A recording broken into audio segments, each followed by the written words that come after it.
Hey guys, tonight we're heading back to a time when Europe wasn't roaring with gunfire or shaking under cannon blasts, but it was quietly unraveling at the seams, one papal quill stroke at a time. You're in the heart of the Middle Ages. Now, the kind of place where the biggest drama might start, not with a sword, but with a misplaced letter in Latin. The air is thick with incense, but also with tension you can't quite name. Monks pass silently through stone corridors, but the power they hold, or try to, echoes far beyond the cloister walls. And as for the guy in charge, the Pope, resplendent in his embroidered robes and golden crown, is about to make decisions that will gently throw an entire continent into a prolonged state of dignified panic. And here's the thing. You probably won't survive this. Because you'll die of second-hand embarrassment from watching the world's most powerful men fumble through church politics like sleep-deprived interns.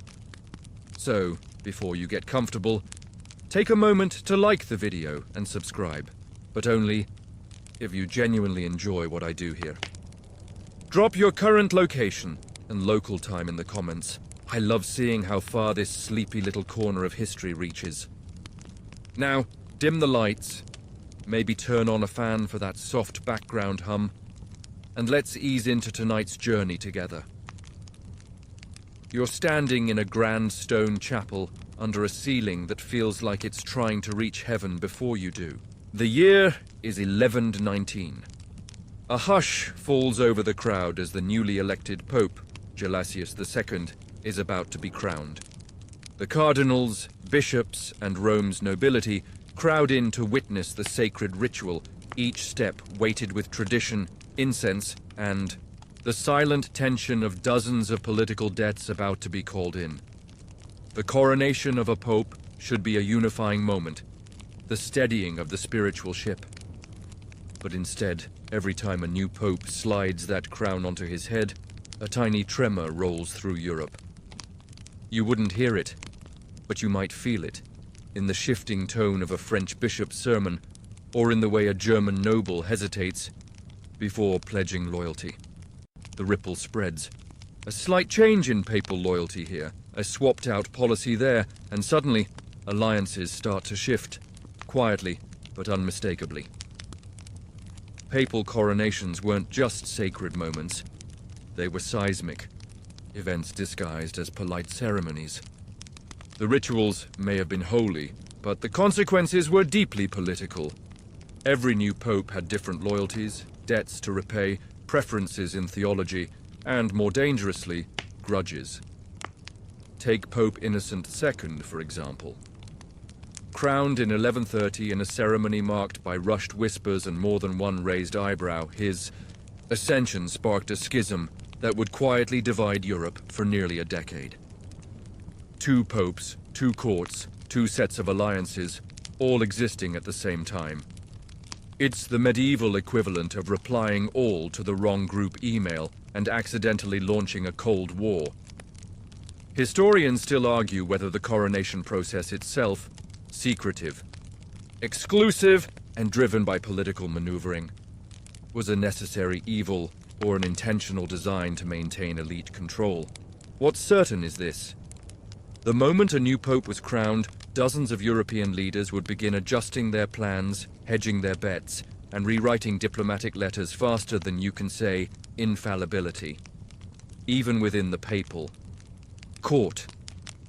The newly crowned pontiff might face low whispers behind curtains and carefully veiled letters from cardinals with very different ideas about what should come next. The coronation was the tip of the iceberg, the calm surface above a roiling sea of expectations, bribes, and very pointed gift baskets. And sometimes, the crowned pope didn't even make it to Rome. Remember Celestine V? The guy who got so overwhelmed by the papal office in 1294 that he quietly resigned just months after accepting it. You'd think that would be the end of it. Nope. That simple decision set off a chain of political and ecclesiastical complications, including imprisonment and, according to some sources, quiet murmurs of murder. A crown may look heavy, But in medieval Europe, the real weight was in the expectations no one dared say out loud. Even the crown itself, the tiara, triple-tiered and impossibly symbolic, became a point of contention. Every layer meant something. Rule over the church, dominion over kings, authority over spiritual realms. And every pope who put it on had to carry that symbolism, whether or not they were up for the job. The wrong tilt of the head, the wrong phrase during the coronation prayer, and boom. France starts side-eyeing you, while the Holy Roman Empire drafts a strongly worded letter. It wasn't always dramatic in the Hollywood sense. No fiery speeches, or swords drawn in the basilica. This was a slow, simmering type of chaos, the kind you notice a month later when you realize half the monasteries in southern Italy stopped paying taxes because someone misread the Pope's decree in Latin. Still, the coronation had its charm. Grand music, gold-threaded robes, processions of sacred relics, and a certain soft absurdity that would make modern bureaucracy look like a breeze. One pope, Urban VI, allegedly started his reign in 1378 with so much righteous fury that he alienated most of his supporters within a few weeks. His coronation wasn't just a ceremony, it was the launchpad for what would become the Western Schism. It's amazing how much damage can be done with a whisper and a crown. And all while the faithful watched in reverent silence, thinking it was just another Sunday. So next time you see a peaceful fresco of a papal coronation, imagine the invisible ink behind it. Secret letters being penned, alliances breaking quietly, in a continent subtly rearranging itself, all because one man put on a hat in a very ornate church. You're still in Rome, but the incense has faded, and the ceremony is over. The new pope has been crowned, kissed, applauded, and whisked away behind brocaded curtains. You think Europe can breathe a little easier now? You'd be wrong. Because, right now, a pigeon is flying out of the city, carrying a papal letter that will arrive far too late to prevent a minor border dispute in Burgundy. A monk in Avignon is squinting at a crumpled scroll and misreading a date that will lead to a bishop showing up to the wrong council a month early. And somewhere in a cold chamber in Saxony, a young noble is hearing about the new pope from a bard who got half his facts from a tavern. This, dear listener, is the quiet chaos of medieval communication. Back then, the Vatican didn't exactly have an app for that. Papal decisions had to be physically written down, usually in Latin, on parchment, sealed and sent with trusted couriers on horseback or on foot. If you were lucky, that message would arrive at its destination before the recipient had already made a wildly incorrect assumption, and if you were unlucky, well, one time in 1245, a papal legate sent to Hungary took so long to arrive that the political situation had completely reversed itself by the time he got there. He delivered a message that made everyone squint awkwardly and politely pretend the Pope must have meant something else entirely. Quiet chaos, served with a side of forced smiles. Historians still argue whether the slowness of these messengers was due to road conditions, deliberate stalling, or sheer ecclesiastical inefficiency. But whatever the reason, by the time the Pope's instructions reached the far edges of Christendom, people often had to improvise. Sometimes that meant pretending you hadn't received the Pope's letter. This was especially popular among local bishops, who might squint at the seal, tuck it into a drawer, and go back to doing exactly what they were doing before. After all, if no one else around had heard the news, maybe it wasn't real news, and on rare occasions, messages were intercepted. Think of it. You're a tired papal courier trudging along a muddy trail in France, and suddenly, a group of thugs with questionable allegiance decides that your scroll might be worth more than your horse. Suddenly, the Pope's very precise theological clarification winds up being used as wrapping for cheese in a village no one has heard of. Of course, all this led to some exquisite misunderstandings, One legendary case involves a pope trying to excommunicate a rogue priest in England, only for the letter to arrive 3 years late, after said priest had already died and been canonized locally. Awkward. To deal with these issues, the Church eventually developed a small army of scribes, translators, and archivists who tried to keep track of what had been sent, what had been received, and what had been ignored. They built massive libraries of duplicate letters and records to ensure papal commands couldn't be claimed as fabrications. But even then, truth moved slower than rumor. And you can't exactly call someone to clear it up. So what do you do when your papal instructions arrive late, partially ruined, and written in the world's most passive-aggressive Latin? You guess? You fudge a little. You ask your local abbot what he thinks it might mean, and before you know it, a vague line about avoiding excessive celebration is interpreted as no dancing in taverns on feast days. And suddenly, half the town thinks the Pope hates fun. One quiet example of this spiral happened in the mid-13th century when a papal message regarding taxation reforms was received out of order. Towns in northern Italy began raising levies, not knowing the Pope had already rescinded the order in a follow-up letter, still on its way. By the time the correction arrived, 2 minor uprisings had already been quelled with very apologetic swords. There were also moments when the Pope tried to speed things up by sending messengers directly to local kings or dukes with verbal instructions. The problem? Verbal instructions can mutate fast. One courier might say, "The Holy Father hopes you'll show restraint." Another might embellish that to, "The Pope demands penance, or you'll face eternal damnation." And suddenly a peaceful duke is ordering mass arrests because someone got creative in translation. One delightful fringe tidbit involves a monk in 1306 who, upon failing to decipher a papal letter in Latin, fed it to his goats in frustration. A curious act of symbolic protest, or a desperate attempt to keep his superior from discovering he was illiterate. Either way, probably not what the Pope intended. You also had forged letters. People loved faking papal decrees. It was the medieval version of phishing. Except, instead of stealing your password, they might install a new archbishop. Some were laughably obvious, written in poor Latin with no seal.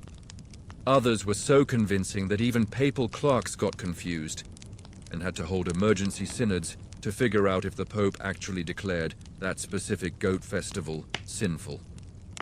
It's easy to forget that the Church, for all its grandeur, was run by human hands, inking scrolls by candlelight, folding wax seals, by trembling fingers, and trying to keep pace with a world that was too large, too chaotic, and far too muddy for divine precision. The result? A trail of quiet messes, rulings ignored, orders misinterpreted, alliances frayed, and centuries of historians trying to figure out what the Pope really meant when he used the phrase, "to be corrected with discretion." And that, dear listener, is the strange beauty of medieval papal communication. Delicate, flawed, and just chaotic enough to give the entire continent a low-level spiritual headache that lasted for centuries. Now that the new Pope has been crowned and his couriers are galloping toward every dusty corner of Christendom, with varying degrees of accuracy, it's time to talk about the people who will be reading those letters. The cardinals. Specifically, the ones who suddenly feel very confident about the future, because this Pope happens to like them more than others. You see, when a Pope is elected, it's not just about theology or leadership. It's about favoritism. Gentle, polite, richly robed favoritism. And if you're one of those favored cardinals, congratulations. You're about to enjoy a glow-up that includes better robes, better food, and the kind of political influence that causes kings to hold their breath when you walk into a room. You might think that with so much ceremony and ritual, the papal court would operate like clockwork, dignified, neutral, divine. But in reality, it was more like a very well-funded high school, complete with cliques, whispered alliances, petty rivalries, and a suspiciously high number of backhanded compliments in Latin. Popes had their inner circles, cardinals they trusted, bishops they elevated, monks whose flattery was returned with lucrative positions. And whenever a pope showed preference for one group over another, it sent subtle shockwaves through the entire church. If your rival suddenly became papal BFF, you were not just personally insulted, you were politically endangered. It didn't take much. A land grant here, a favorable theological ruling there, and just like that, one region of Europe starts looking more blessed than the others. Quiet chaos. Take Pope Boniface VIII. He had a thing for promoting his own family members. It wasn't subtle. The Colonna family, who were rivals to his clan, found themselves quietly stripped of privileges, lands, and respect. And when they protested, Boniface labeled them heretics and waged an actual military campaign against them. Overreaction? Yes. But hey, that's papal favoritism with a sword. Historians still argue whether these acts were strategic consolidations of power or petty score settling in holy robes. Probably both. Even the appointment of bishops, a seemingly spiritual duty, became a soft battlefield. A pope might send a letter saying, "We think Brother Giacomo would make a fine bishop." What he meant was, do not, under any circumstance, pick anyone else. But in Germany, the local nobles might already have someone in mind, so they delay.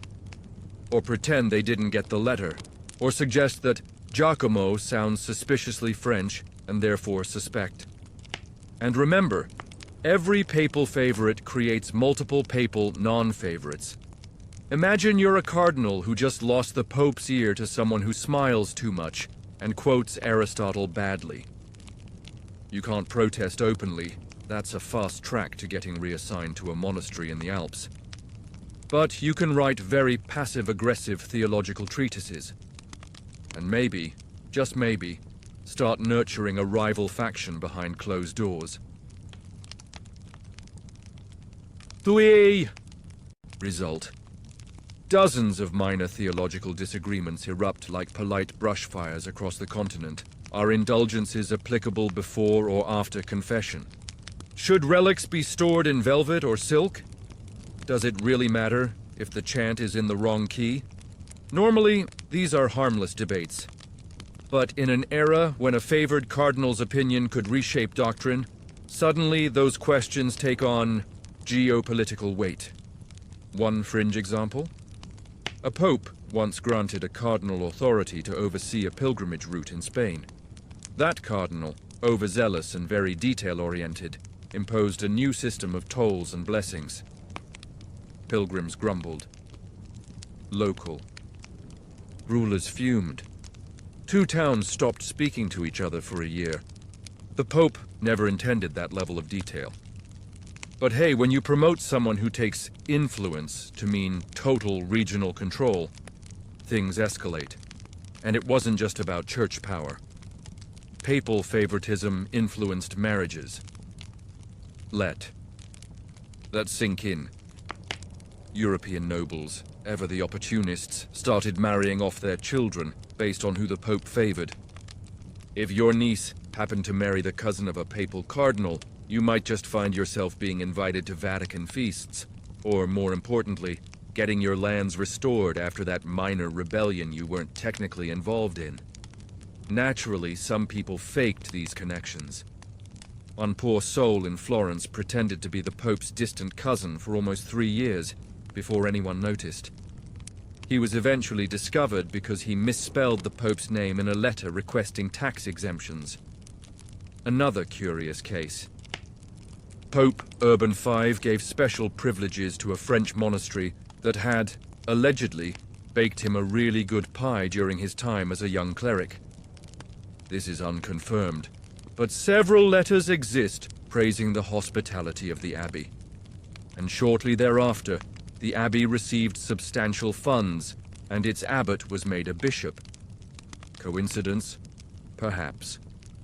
But historians still debate whether flaky crusts were part of divine providence. The politics of favoritism weren't always loud. In fact, most of the time they were whispered in corridors, baked into feast invitations, or hidden in who got to stand closest to the Pope during Mass. But their consequences were far-reaching. Treaties were delayed, reforms were blocked. Entire provinces tilted slightly toward one theology or another, based on a few smiles and strategic silences. And yet, in the public eye, the Church remained serene, holy, unshakable, which made the chaos underneath even quieter and somehow more fascinating. You're back in the nave of a massive cathedral, somewhere in France this time, watching the candlelight flicker across ancient stone as choirs hum their wordless, endless hymns. On the surface, everything seems peaceful, but beneath the incense, in Gregorian chants, Europe is quietly cracking, and the reason? A little thing called a schism. Don't let the fancy term fool you. It's just a church split, only quieter and messier than you'd imagine. Not with swords or rebellions, with silence, with long stares across council tables, with bishops refusing to return each other's letters. That sort of chaos. Schisms in the medieval church were like breakups no one wanted to talk about. You'd be in a town in Aragon, and someone would whisper, "Did you hear? They're not following our Pope anymore." And just like that, a whole region would start mumbling a different name in Mass and adjusting their calendars to fit a new papal allegiance. One of the quietest, most chaotic schisms came right after the death of Pope Gregory X in 1378, the See. Cardinals, under enormous pressure from the Roman mob, elected an Italian Urban VI. Great. Except he turned out to be a lot. Think morning mass at 4 a.m., shouting at cardinals in public and trying to reform everything immediately, like a new manager on their first day. The cardinals quickly regretted their decision, so they regrouped and elected another pope, Clement Demin, who set up shop in Avignon, France. Voila, 2 popes. Both claiming to be the real pope, both excommunicating each other, both writing extremely passive-aggressive letters. Welcome to the Western Schism. Historians still argue whether the cardinals truly believed Urban VI was invalid, or if they just panicked and did a do-over. Either way, the result was decades of whispered confusion. Some kingdoms backed Rome, others Avignon. Some bishops just quietly waited, hoping one of the popes would die, and make this less awkward. It wasn't the first time this happened either. The 12th century had its own slice of chaos, with Pope Innocent II and anti-Pope Anacletus II, both elected by different factions of cardinals. Europe split along old fault lines: France versus Germany, nobles versus reformers, loud cloisters versus quieter ones with slightly better wine, and the consequences? Subtle, but lasting. Priests would refuse to recognize sacraments from churches loyal to the other pope. Pilgrims weren't sure which holy site had the real blessing. Even merchants got tangled in it. If your trading partner was from a heretical region, read the pope you didn't like, your contract might quietly be annulled. Great for avoiding debts, terrible for diplomacy. Some monasteries, especially the wealthier ones, tried to stay neutral. But neutrality wasn't easy when both popes sent letters demanding loyalty and donations. In one particularly gentle standoff, a monastery in the Low Countries simply returned both letters unopened. They sealed them in beeswax and buried them under the altar. Symbolic and excellent pest control. Then there were the theologians. Oh boy. Suddenly, every university became a battleground of gentle heresy accusations. Professors debated, in long, Latin sentences and very stern tones, which Pope had divine legitimacy. The Council of Pisa in 1409 tried to fix everything by electing a third pope. Yes, really. For a brief period, 3 men claimed to be the one true vicar of Christ. You could practically hear the bishops sighing across the continent. One fringe tidbit from that time, a minor village in the Alps, confused by conflicting orders from all 3 popes, decided to just follow the local abbot's dog, who had a habit of barking at whichever messenger arrived with the correct seal. The dog had a better success rate than most theologians. Meanwhile, the faithful were confused. You'd go to confession and not know if the priest had the right blessings. You'd pray and wonder if your prayers were bouncing off the wrong heavenly inbox. The anxiety was quiet, but real. Spiritual authority, once a bedrock, had turned into a political dance. Even the art of the period reflects this confusion. Frescoes started leaving popes out. Stained glass windows that once showed papal coronations began to focus more on saints, angels, and vaguely symbolic sheep. Better safe than controversial. Eventually, the Council of Constance in 1417 sorted it all out, kind of. They deposed or accepted resignations from all rival popes and elected Martin V. Europe, breathed a hesitant sigh of relief. But the damage had been done. Faith had been quietly shaken. Trust, once unquestionable, had been replaced by polite uncertainty. And even after the schism ended, some regions continued to recognize the wrong pope's rulings for decades. Church land disputes, annulments, excommunications, all tangled in red tape and whispered about with a kind of exhausted reverence. It's one thing to live under a strict pope. It's another to not be entirely sure which pope you're supposed to be ignoring. So the next time someone tells you medieval Europe was unified under one church, one pope, and one truth, just remember. For a solid 40 years, there were 3 popes, 2 cities, and about 100 bishops pretending it was all completely normal. You're standing on a quiet hill overlooking the Mediterranean. The sea sparkles, the breeze smells faintly of salt and rosemary, and below you, ships. Not merchant ships, not fishing boats. Warships. They're heading off on a papal crusade. One that's going to cause a great deal of very polite chaos across Europe. Because while you might expect a holy war to bring dramatic battle cries and clashing swords, the truth is, most of the time it brought confusion, bureaucracy, and long sighs from nobles who just wanted a quiet year. Crusades were one of the Pope's favorite tools. A big red theological button they could press when things weren't going their way. Want to divert political tension? Announce a crusade? Need a power boost? Call for one? Feel like flexing papal authority just a tad? You guessed it, crusade time. But these weren't always the grand, cinematic campaigns you might imagine. Some were tiny, specific, oddly timed. And crucially, they often didn't go the way the Pope intended. One example, the Albigensian Crusade, called by Pope Innocent III in 1209, not to Jerusalem, but to southern France. The target? A heretical sect called the Cathars. The result? Years of brutal warfare in Languedoc, thousands dead, and a lot of very nervous nobles wondering if they might be next. And here's the kicker. Many people at the time didn't even realize it was a crusade.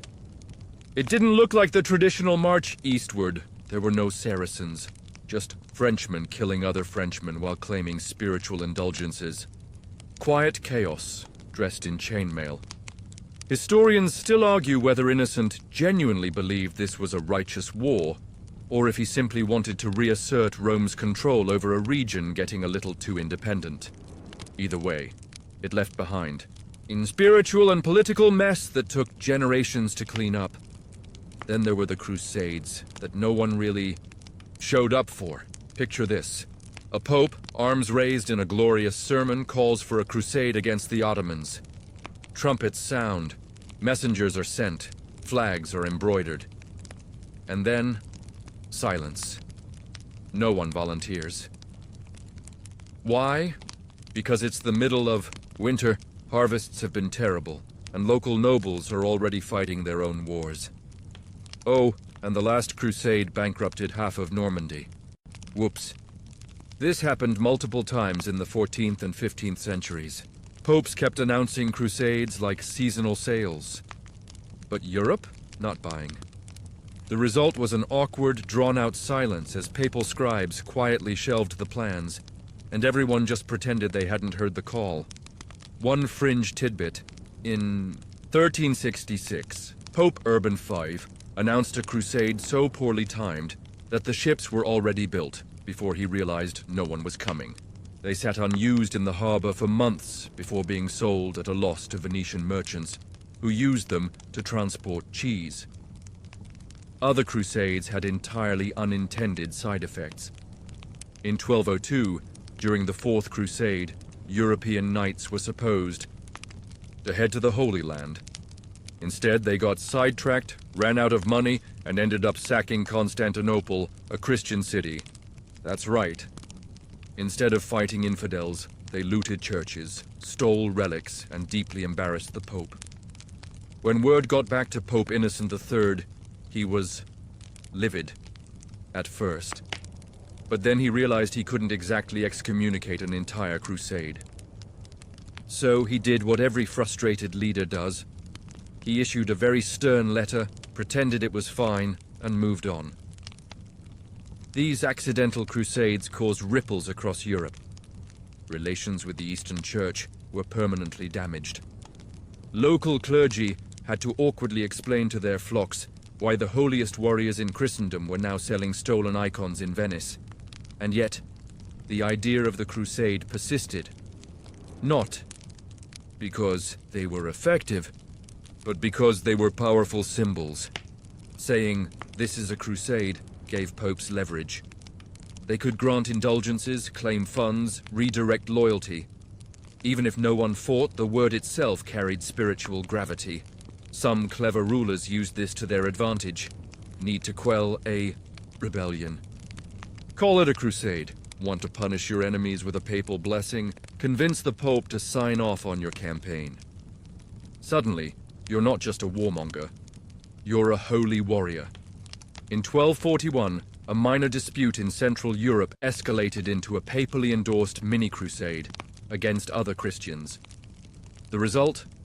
A year of skirmishes, several monasteries burned, and one poor monk who kept track of everything in painfully detailed marginalia, complete with tiny drawings of sighing bishops, and who cleaned up after all this chaos. Not the Pope. It was often left to local priests, abbots, and scribes to untangle the theological spaghetti left behind. Which sacrament still counted? Who needed re-blessing? What to do about a knight who claimed he was absolved of all sins because he waved a sword near a heretic? It took decades to sort out. Quiet confusion, soft-spoken debates, gentle wars with loud implications. Even in the late medieval period, popes were still trying to revive the crusading spirit. Pope Pius II even tried to lead one himself in the rave. 1460s. He died before he could leave port. The army disbanded, and Europe shrugged. The crusade had become a kind of liturgical theater, an announcement with no follow-through. A ghost of earlier glories, now just rustling parchment and ignored trumpets. So the next time you hear a dramatic account of crusading knights and holy wars, remember this. For every grand campaign, there were 5 quietly cancelled, 2 misunderstood, and at least 1 that ended with cheese shipments. You're now inside the papal chancery, an office so full of scrolls, wax seals, and very serious-looking monks that it practically hums with quiet importance. But don't be fooled. This isn't where divine wisdom descends like lightning. It's where paperwork happens. Mountains of it. Because behind every grand papal decision was a cascade of documents. Decrees, bulls, mandates, indulgences, confirmations, annulments, polite threats, and very impolite excommunications, all painstakingly drafted, duplicated, filed, and dispatched, slowly, by candlelight, with no coffee, and you thought your inbox was bad. This avalanche of holy paperwork was known as the papal bureaucracy, and while it rarely made headlines, it was one of the most powerful, and quietly, chaotic forces in medieval Europe. The Pope may have ruled with a scepter, but most days he wielded a quill. You'd think this machine would keep the church running smoothly, but in reality, it jammed. Constantly. With delays, duplications, lost documents, and the occasional forged. Bull that caused a minor civil war. One document gone astray could paralyze a bishopric. A seal accidentally affixed to the wrong letter could grant land to the wrong noble. And sometimes, entire decrees vanished into the papal filing system, never to be seen again. Historians still argue whether this inefficiency was accidental or strategically tolerated. After all, a system that only kind of works is a great way to stall political rivals. Need more time to decide on a theological question?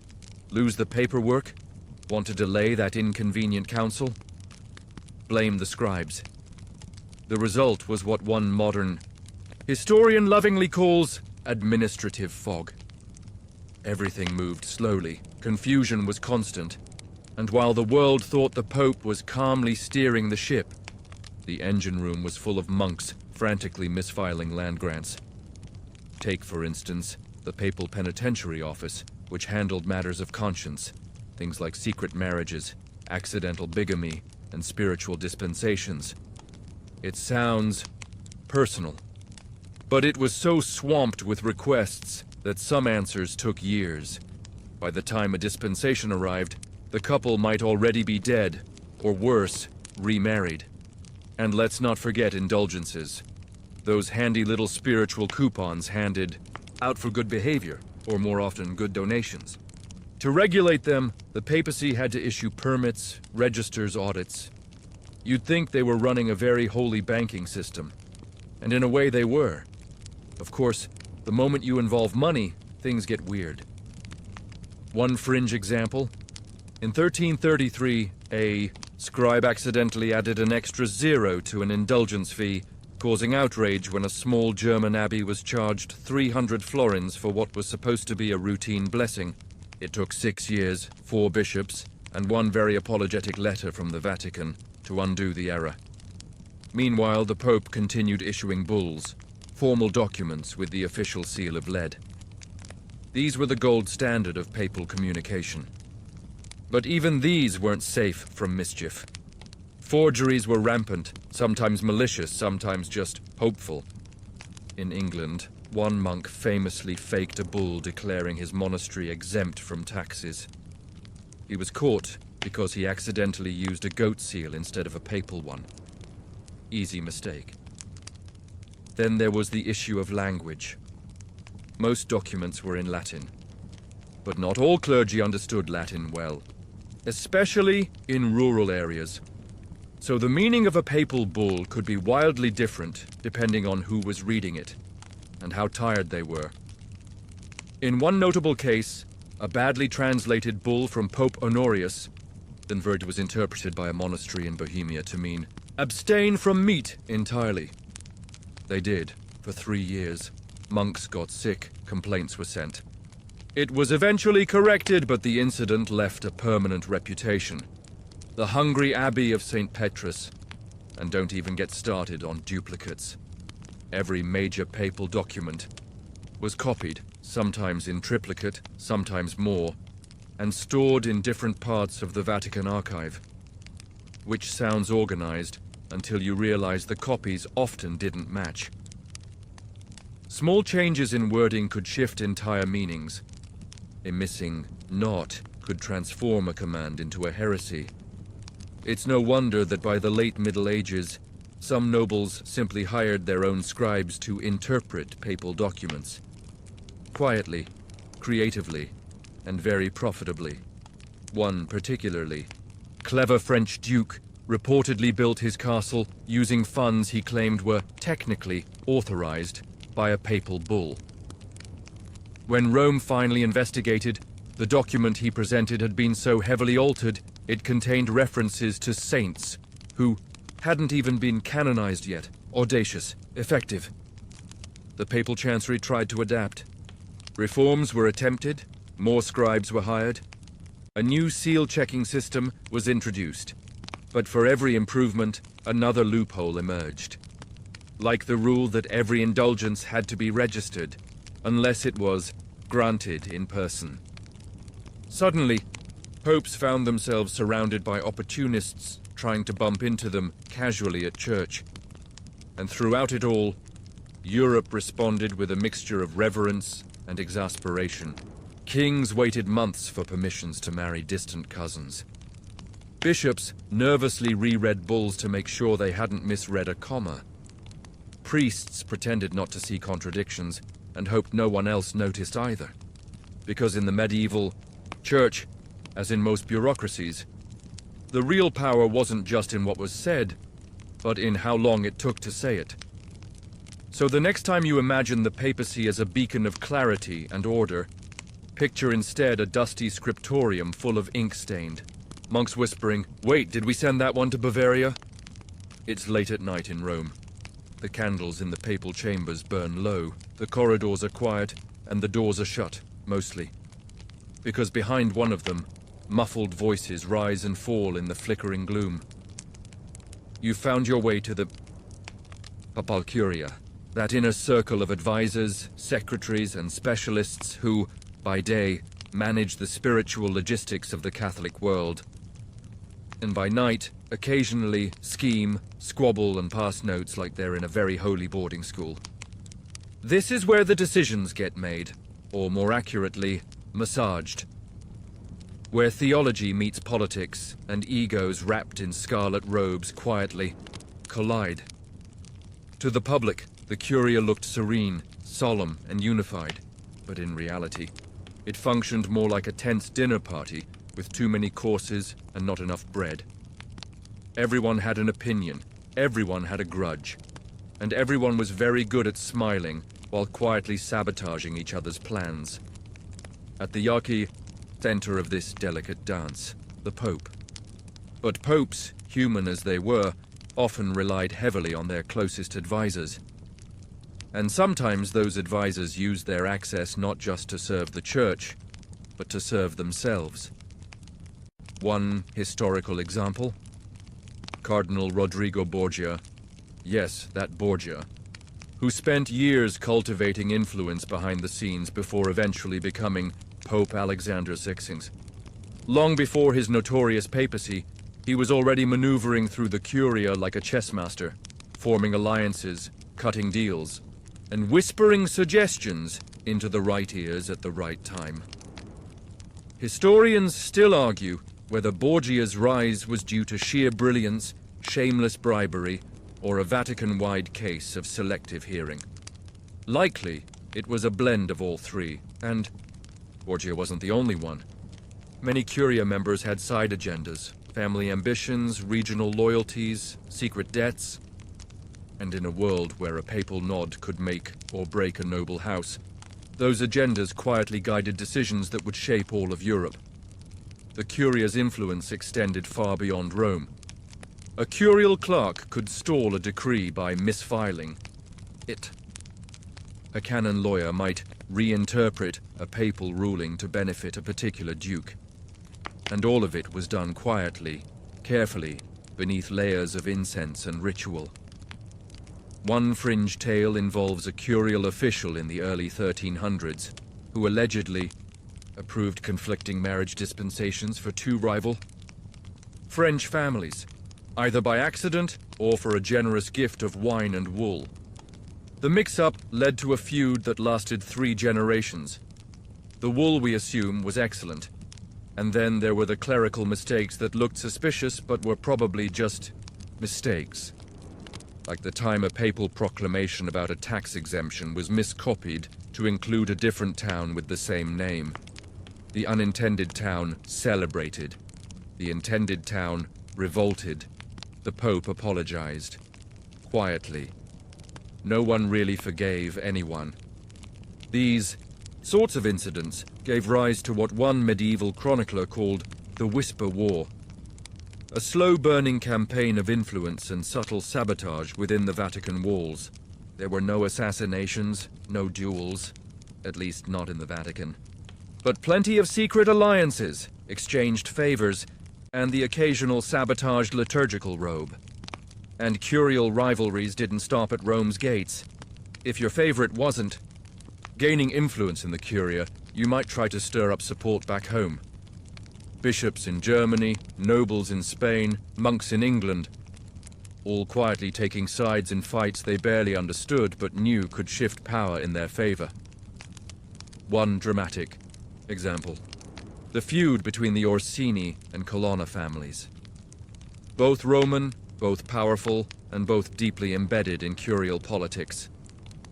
Their struggle spilled from the Curia into the streets of Rome, leading to open skirmishes, dueling excommunications, and a level of property damage that made papal architects very, very tired.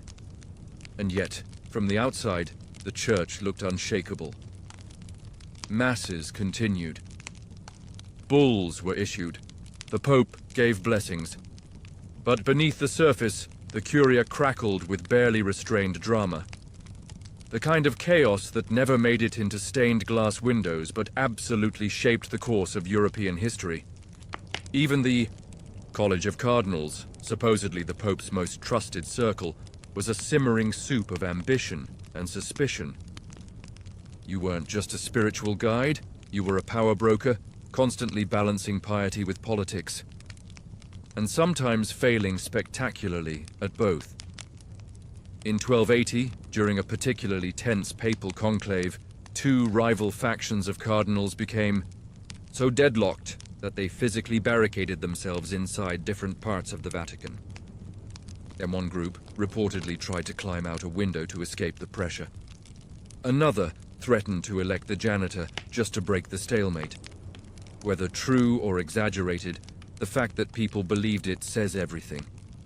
This environment also bred deep paranoia. Some popes changed confessor multiple times, fearing leaks. Others refused to dine alone with certain advisors. A few installed elaborate locks and fake writing desks just to mislead prying eyes. That's right, decoy desks. The medieval equivalent of clear browser history. One pope, the ever-cautious Benedict XIII, was so suspicious of curial gossip that he had a special window built into his chamber so he could observe meetings from above without being seen. Which sounds clever, until you realize that his face was still visible through the stained glass, and everyone just pretended not to notice. And through it all, Europe continued spinning, nudged this way and that by papal decisions shaped not by divine revelation, but by whispered promises and whispered threats in the Curia's back rooms. So next time you imagine the Vatican as a serene tower of clarity, picture instead a candlelit hallway with two cardinals leaning just a little, too close, speaking just a little too softly, while the fate of a kingdom hangs on. Whether they really hate each other's cousin, the night deepens in Rome, and the shadows stretch longer across the marble floors. But this time you're not in the Vatican. You're in a quiet chamber in a noble house in Naples. A letter, sealed with the papal crest, lies unopened on a table. A man leans over it. He doesn't light a candle. He already knows what it says because he helped write it. Welcome to the hush-hush world of papal espionage. Yes, spies. The medieval papacy, for all its hymns and halos, wasn't just a spiritual authority. It was a powerhouse of information, whisper networks, and delicate manipulations. And sometimes, when the incense wasn't enough, it resorted to something a bit less holy. Papal spies weren't quite the dagger-in-the-dark kind. Think more. Monks with excellent hearing, bishops who attended councils just to observe, merchants who lingered a little too long at confession. The Vatican didn't need assassins. It needed ears. And it had plenty. By the 13th century, the Pope had eyes and ears across Europe, embedded in courts, abbeys, universities, and merchant guilds. They sent reports back to Rome in the form of letters, oral relays, and on more than one occasion, disguised pilgrimage scrolls. A spy could travel as a friar, a wandering scholar, or even a relic seeker. Because nothing opens doors like saying, "I'm here for the bones of St. Jerome." One particularly creative method, confessional booths. Papal agents, posing as priests, could pick up incredible amounts of intel, simply by nodding sympathetically and muttering 3 Hail Marys, while quietly memorizing who was sleeping with whose cousin in Bohemia. Historians still argue whether the papacy organized these efforts formally, or whether individual popes built their own little webs of informants. But records show that information flowed into Rome at a shocking pace, not always accurate, rarely complete, but always valuable. A great example, Pope John Phaethon, Pharisodor 1316, 1334. He received regular reports about political movements in Germany and Italy, including troop movements, secret alliances, and noble squabbles. Not bad for a man who technically never left Avignon. But, as with all intelligence work, things could get messy. Especially when the Vatican wasn't the only one sending spies. Kings, cardinals, rival families, they all played the game. You might think the Pope's council chamber was secure, but even there, information slipped through the cracks. One papal advisor in the 14th century was secretly sending coded messages to the French crown by baking them into the crusts of meat pies. The practice was discovered when a particularly paranoid bishop bit too deep and nearly broke a tooth on a sealed message baked into the crust. Not all methods were that creative. Some were just sad. One spy in Burgundy was caught because he kept referencing letters the Pope hadn't officially sent yet. When asked how he knew their content, he panicked and blamed divine visions. The Pope wasn't amused. Still, the papal spy network was an invaluable, if unofficial, branch of papal influence. It allowed Rome to stay a step ahead, to preempt rebellions, to nudge alliances, to correct errors before they became scandals. It also let the church blackmail people when necessary. Quietly, of course. One French bishop who refused to pay a requested tithe received a gentle reminder of certain letters he had sent 10 years prior. Letters full of treasonous admiration for the wrong pope during a schism. He paid the tithe and threw the rest of his correspondence into the fire. Even universities weren't safe. In Paris, students known for radical theology would suddenly find themselves summoned to Rome for further discussion. Most went. The rest disappeared from the record.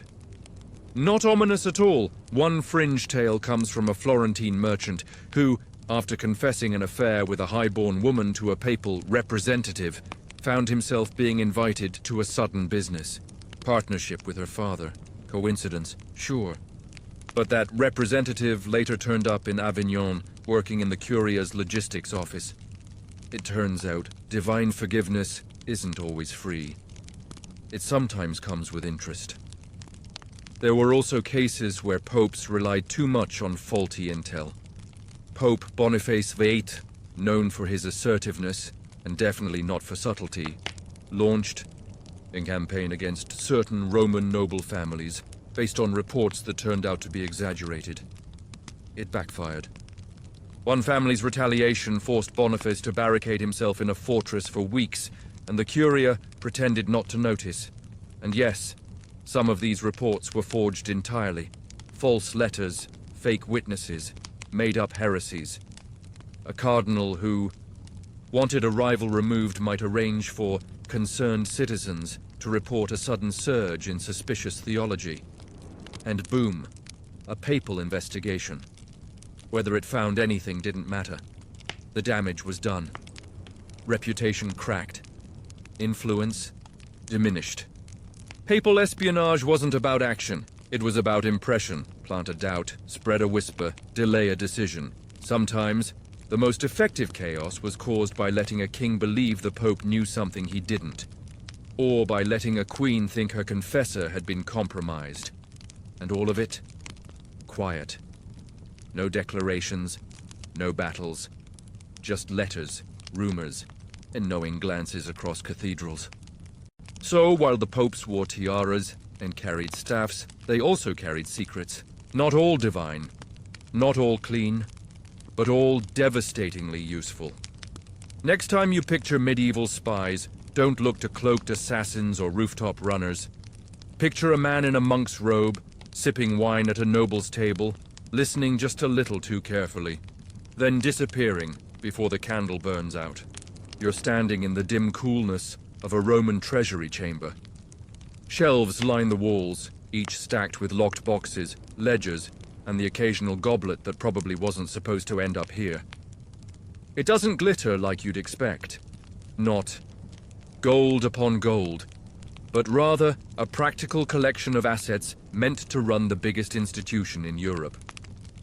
Welcome to the Vatican finances, where holy accounting quietly created unholy headaches all over the continent.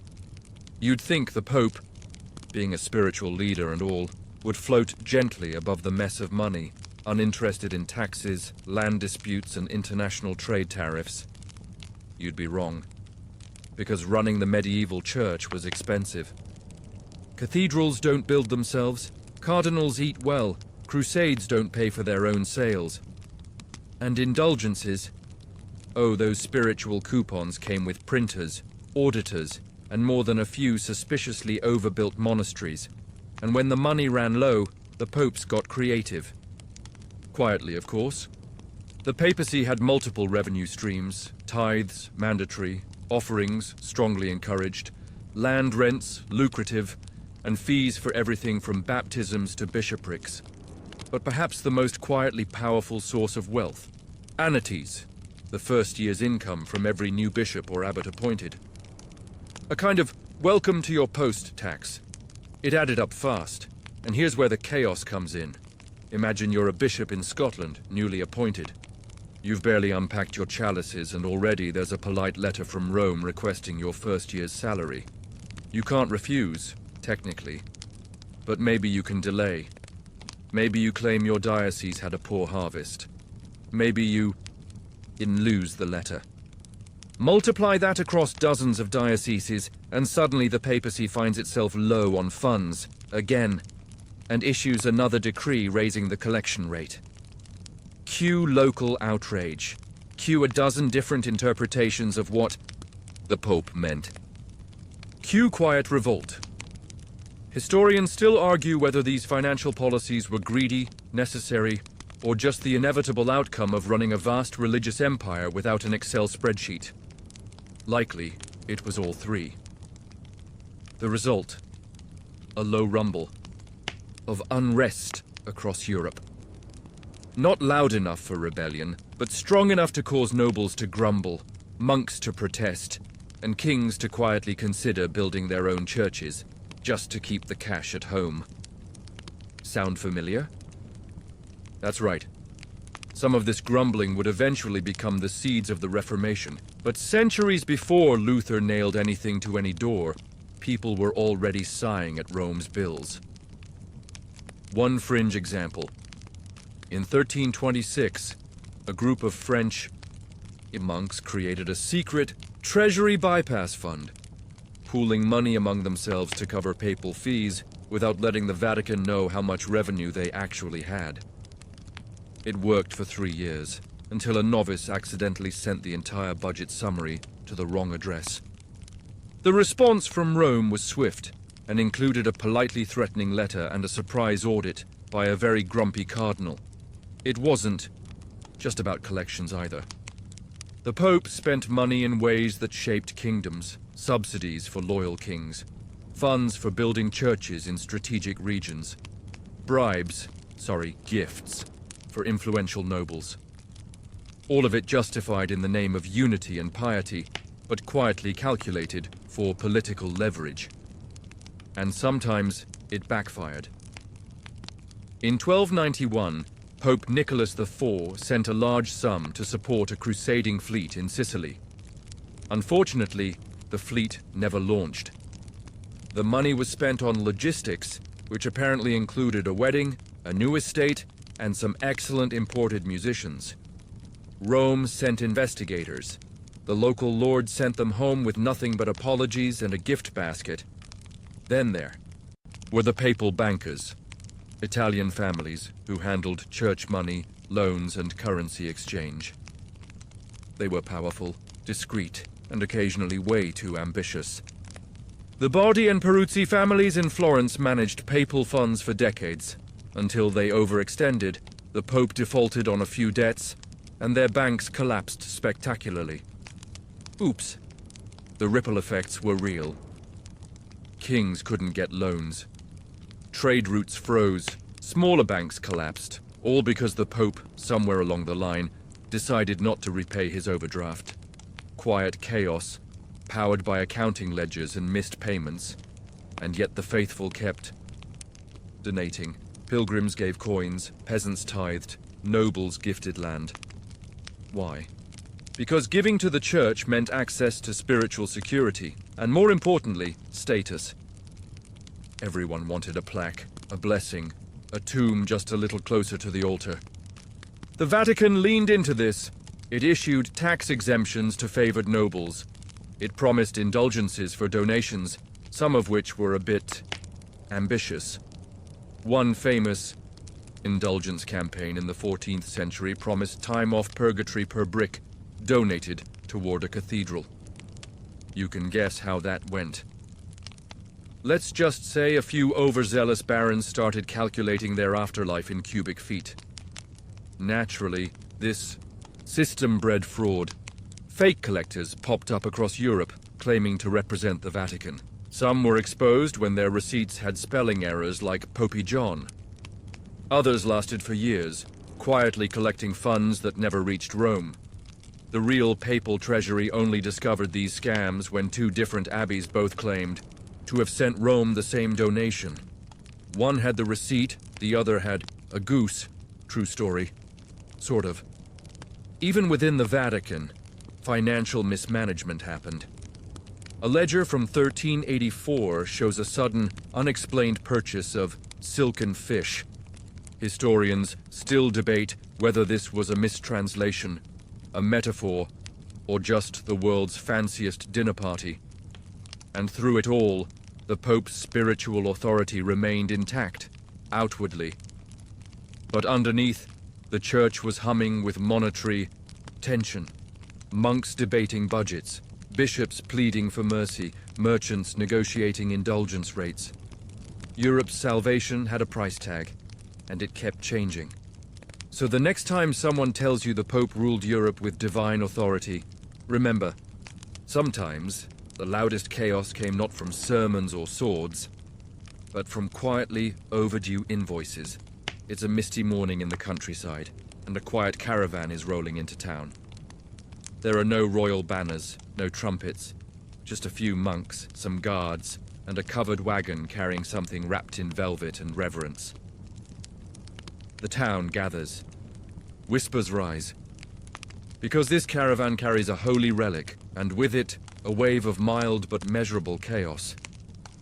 If you've ever wondered how a finger bone from a 4th century saint caused an entire kingdom to rearrange its traffic patterns, you're in the right place. Medieval popes knew the power of relics. These were physical objects believed to be connected to saints, Christ, the Virgin Mary, or other sacred figures. Bones, robes, thorns, drops of blood. The more miraculous the relic, the greater its spiritual pull. And if you happen to own a relic or receive one from the Pope, congratulations. Your town just became a hotspot for medieval tourism, theological debate, and deeply awkward diplomacy. Relics meant pilgrims. Pilgrims meant donations. Donations meant influence. And suddenly, local bishops who had once politely grumbled in the shadows now found themselves at the center of sacred attention, all because the Pope sent them a finger in a fancy box. One Papal move could change the fate of a region. Bestow a relic here, and that town flourishes. Withhold one there, and rival abbeys get very testy. It was a subtle power play, and the Vatican played it well. Take the case of Pope Leo IX. In the 1050s, he strategically distributed relics of St. Peter to key churches in the Holy Roman Empire. These weren't just gifts, they were symbolic endorsements. Suddenly, bishops aligned with Rome had spiritual bragging rights. Those without quietly simmered. Historians still argue whether relics were given for spiritual reasons or political. Leverage. Most agree it was both. You can pray with a relic and also use it to secure a trade deal. Two birds, one saintly tibia. But here's where things got weird. Some popes sent out relics so casually that no one kept proper records. And because everyone wanted them, demand skyrocketed. Suddenly, multiple towns claimed to have the skull of St. John the Baptist. One cathedral displayed his entire arm, another had his left hand. A third claimed his second left hand, which raises theological questions we don't have time for. There's even a case of a French monastery claiming to own two heads of the same martyr. When asked how this was possible, their abbot replied, "And one is when he was young." And then there were the relics that arrived with effects. Pilgrims would visit a new relic site, and within weeks, reports of miracles, visions, and spontaneous healings would surface.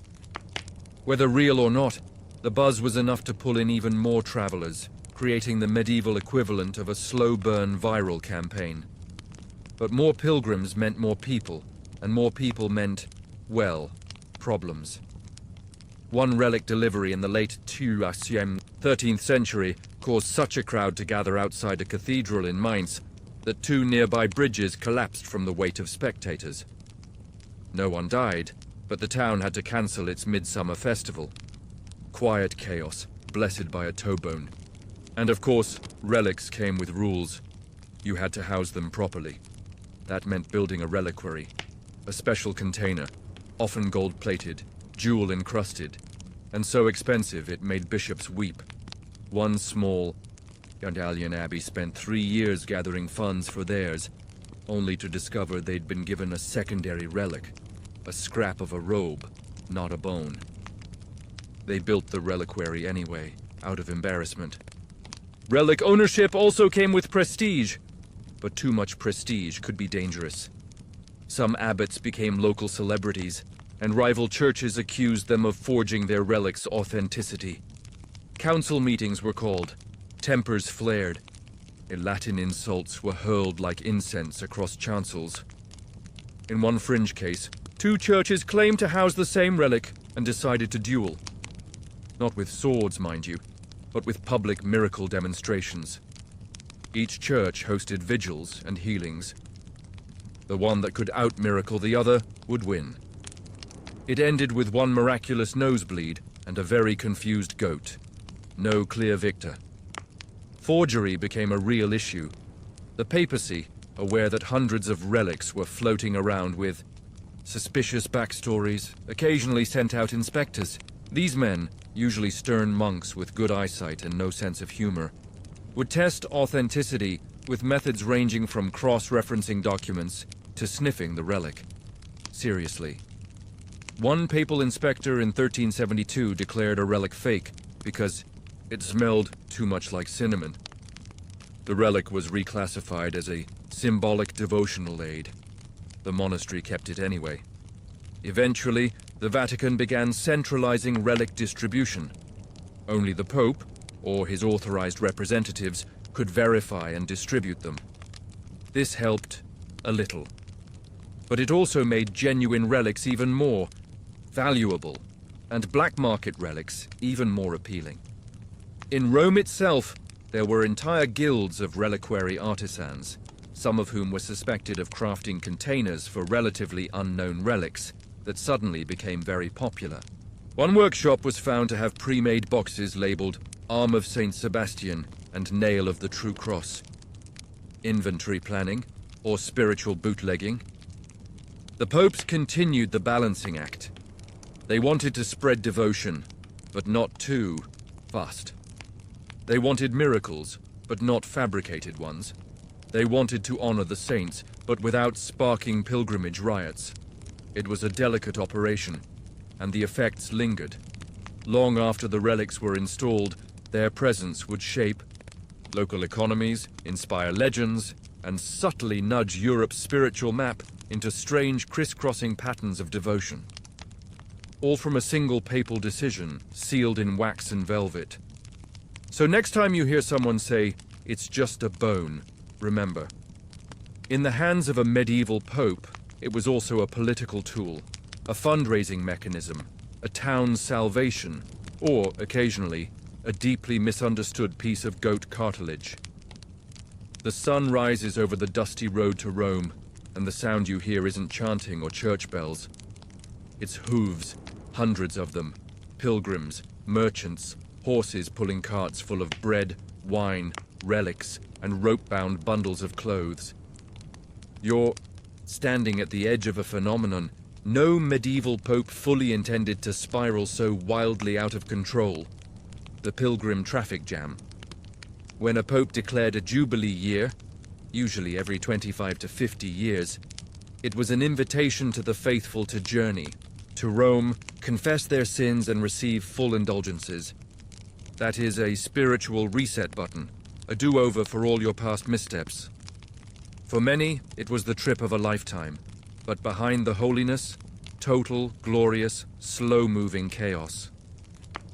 The first official jubilee was in 1300, declared by Pope Boniface VIII. He expected a good turnout, maybe a few thousand pilgrims, enough to make an impression. He got millions. Historians still argue over the exact numbers, but by all accounts, the influx was overwhelming. The roads clogged, inns ran out of food. People camped in churchyards and under bridges. Rome's population tripled almost overnight. And there was no papal plan for crowd control because, well, no one really thought that many people would actually come. Within weeks, things got weird. One bishop wrote that the line to reach St. Peter's stretched nearly 3 miles and had a separate lane for people fainting from heat and hunger. Another observer described an ocean of hats where you could lose sight of your own group by simply blinking. To manage the crowds, the Vatican had to issue emergency directives, alternate routes for pilgrims on foot versus those on horseback, rotating entry hours for confession, and a now famous set of guards who were assigned the role of line stewards, essentially holy bouncers. But even outside of Jubilee years, papal proclamations sparked movement. Every time a pope elevated a shrine, approved a saint, or transferred relics to a new city, waves of people moved, and the church was rarely prepared for it. One fringe case. In 1352, the Pope endorsed a chapel in Bruges, containing what was allegedly a tear of the Virgin Mary. Within 2 months, the town had to build 2 new inns and 3 public latrines. A local noble famously hired a team of scribes just to manage lost and found claims. Most of the items, shoes. Pilgrimage, it turns out, was terrible for footwear. There were economic side effects too. Local merchants cashed in, of course, selling bread, blankets, blessed trinkets, some actually blessed, some suspiciously blessed, and renting out rooms, sometimes by the hour. The pilgrim economy was real, and it flourished wherever the papal focus turned. And naturally, this attracted less spiritual types, pickpockets, for example, or blessing peddlers, people who claimed to offer papal indulgences on the spot for a small fee. The church tried to clamp down, issuing bull after bull clarifying that actual indulgences came with actual documentation, not just a handshake and a smile. But the fakes persisted. One legendary fraudster in Florence, known only as Father Paolo, convinced pilgrims that he had been given secret authority by the Pope to offer indulgences in exchange for song. He was finally exposed when someone realized he only knew one hymn and kept changing the words.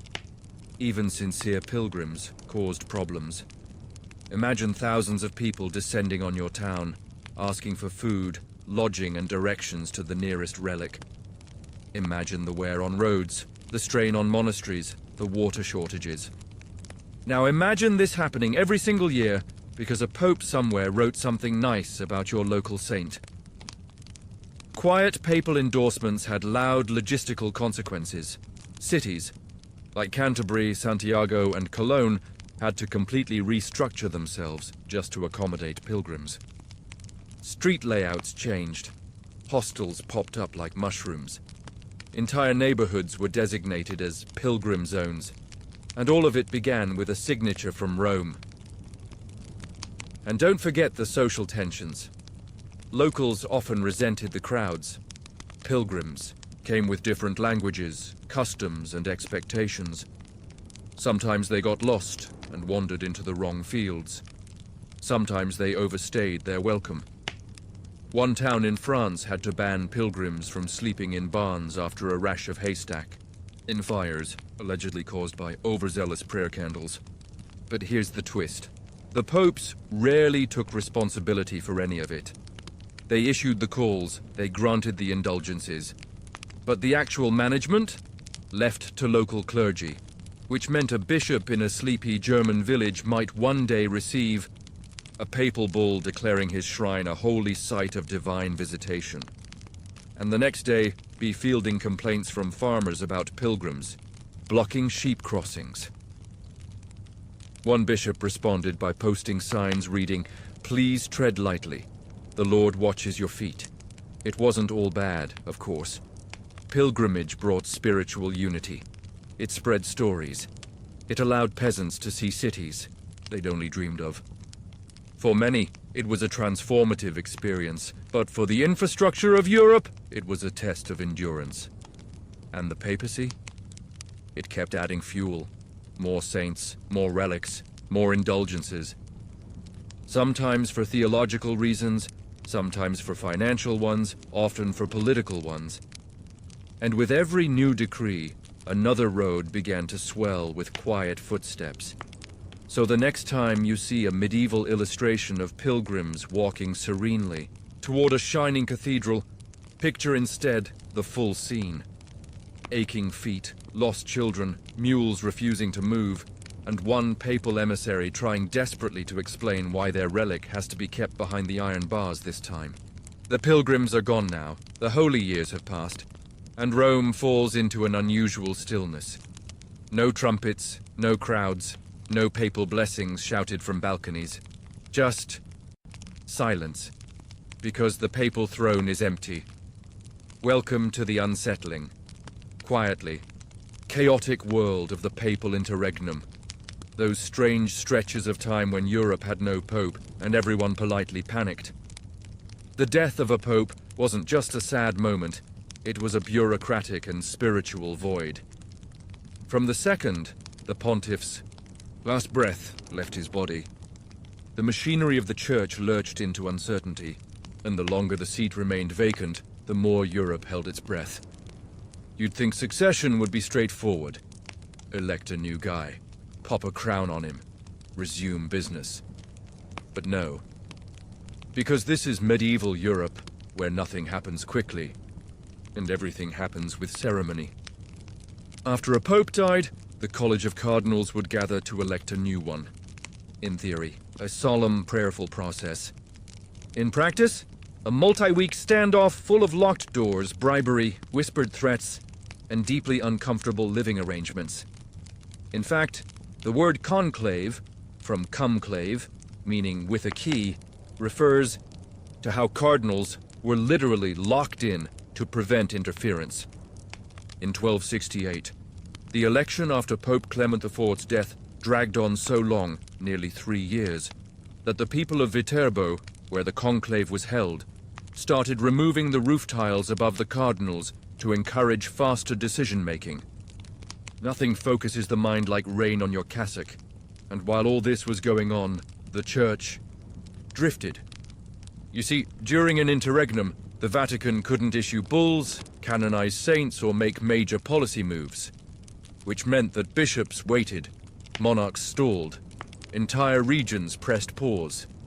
Historians still argue whether the paralysis was accidental or an intentional feature, a kind of divine pause button. Regardless, it meant that even basic church operations became a mess.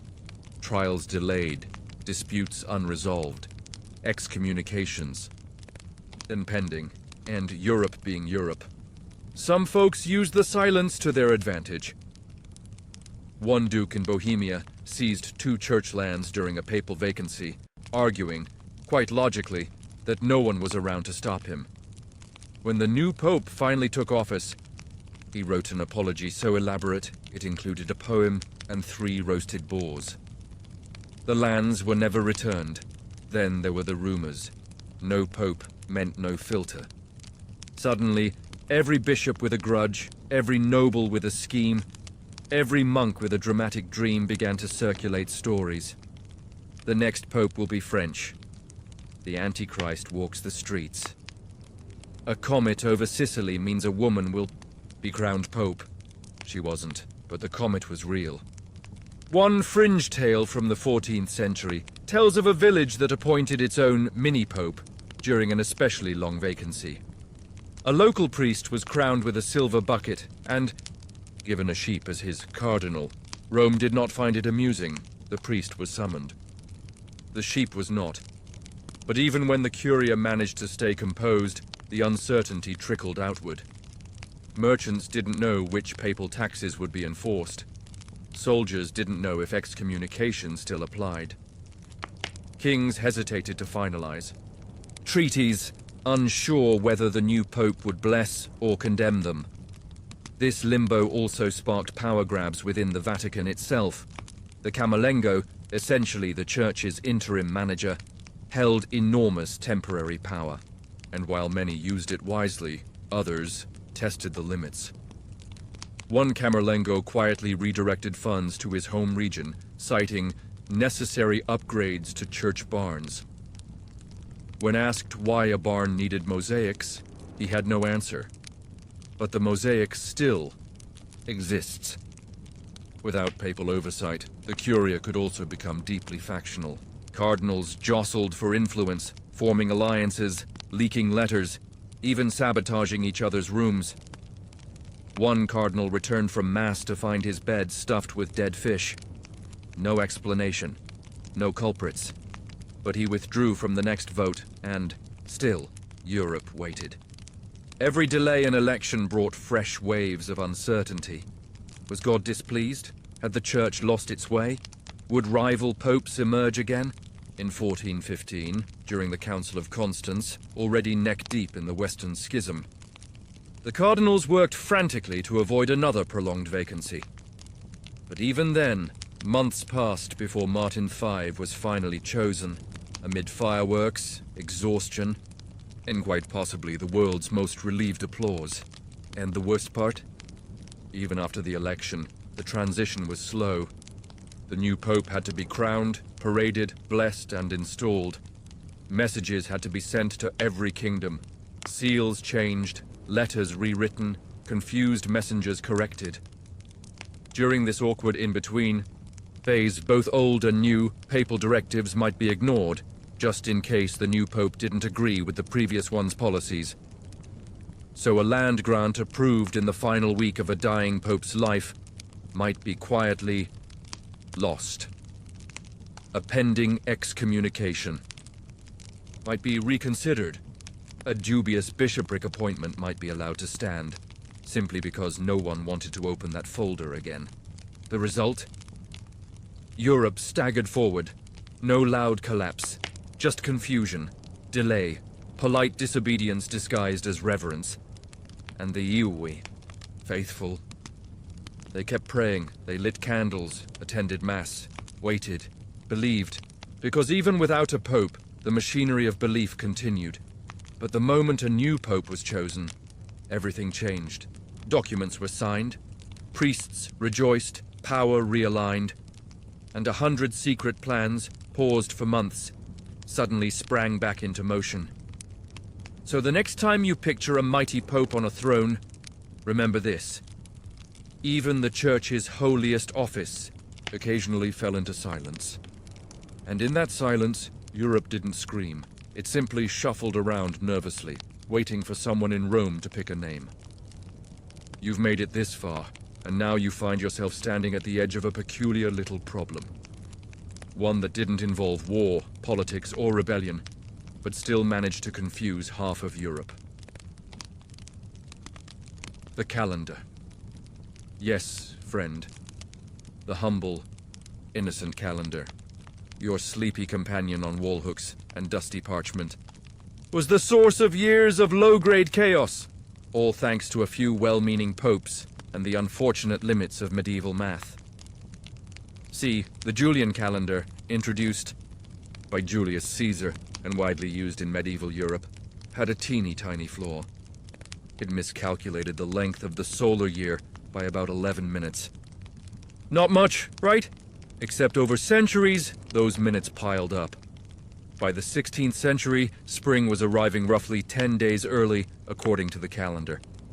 That's not just annoying, it's spiritually disastrous when your feast days and Easter calculations depend on the sun. The church knew something had to be done. So, enter the popes.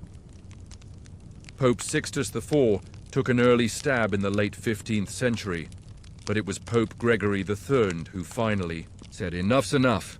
In 1582, he issued a papal bull introducing a new calendar, the Gregorian calendar, the one you're probably using right now.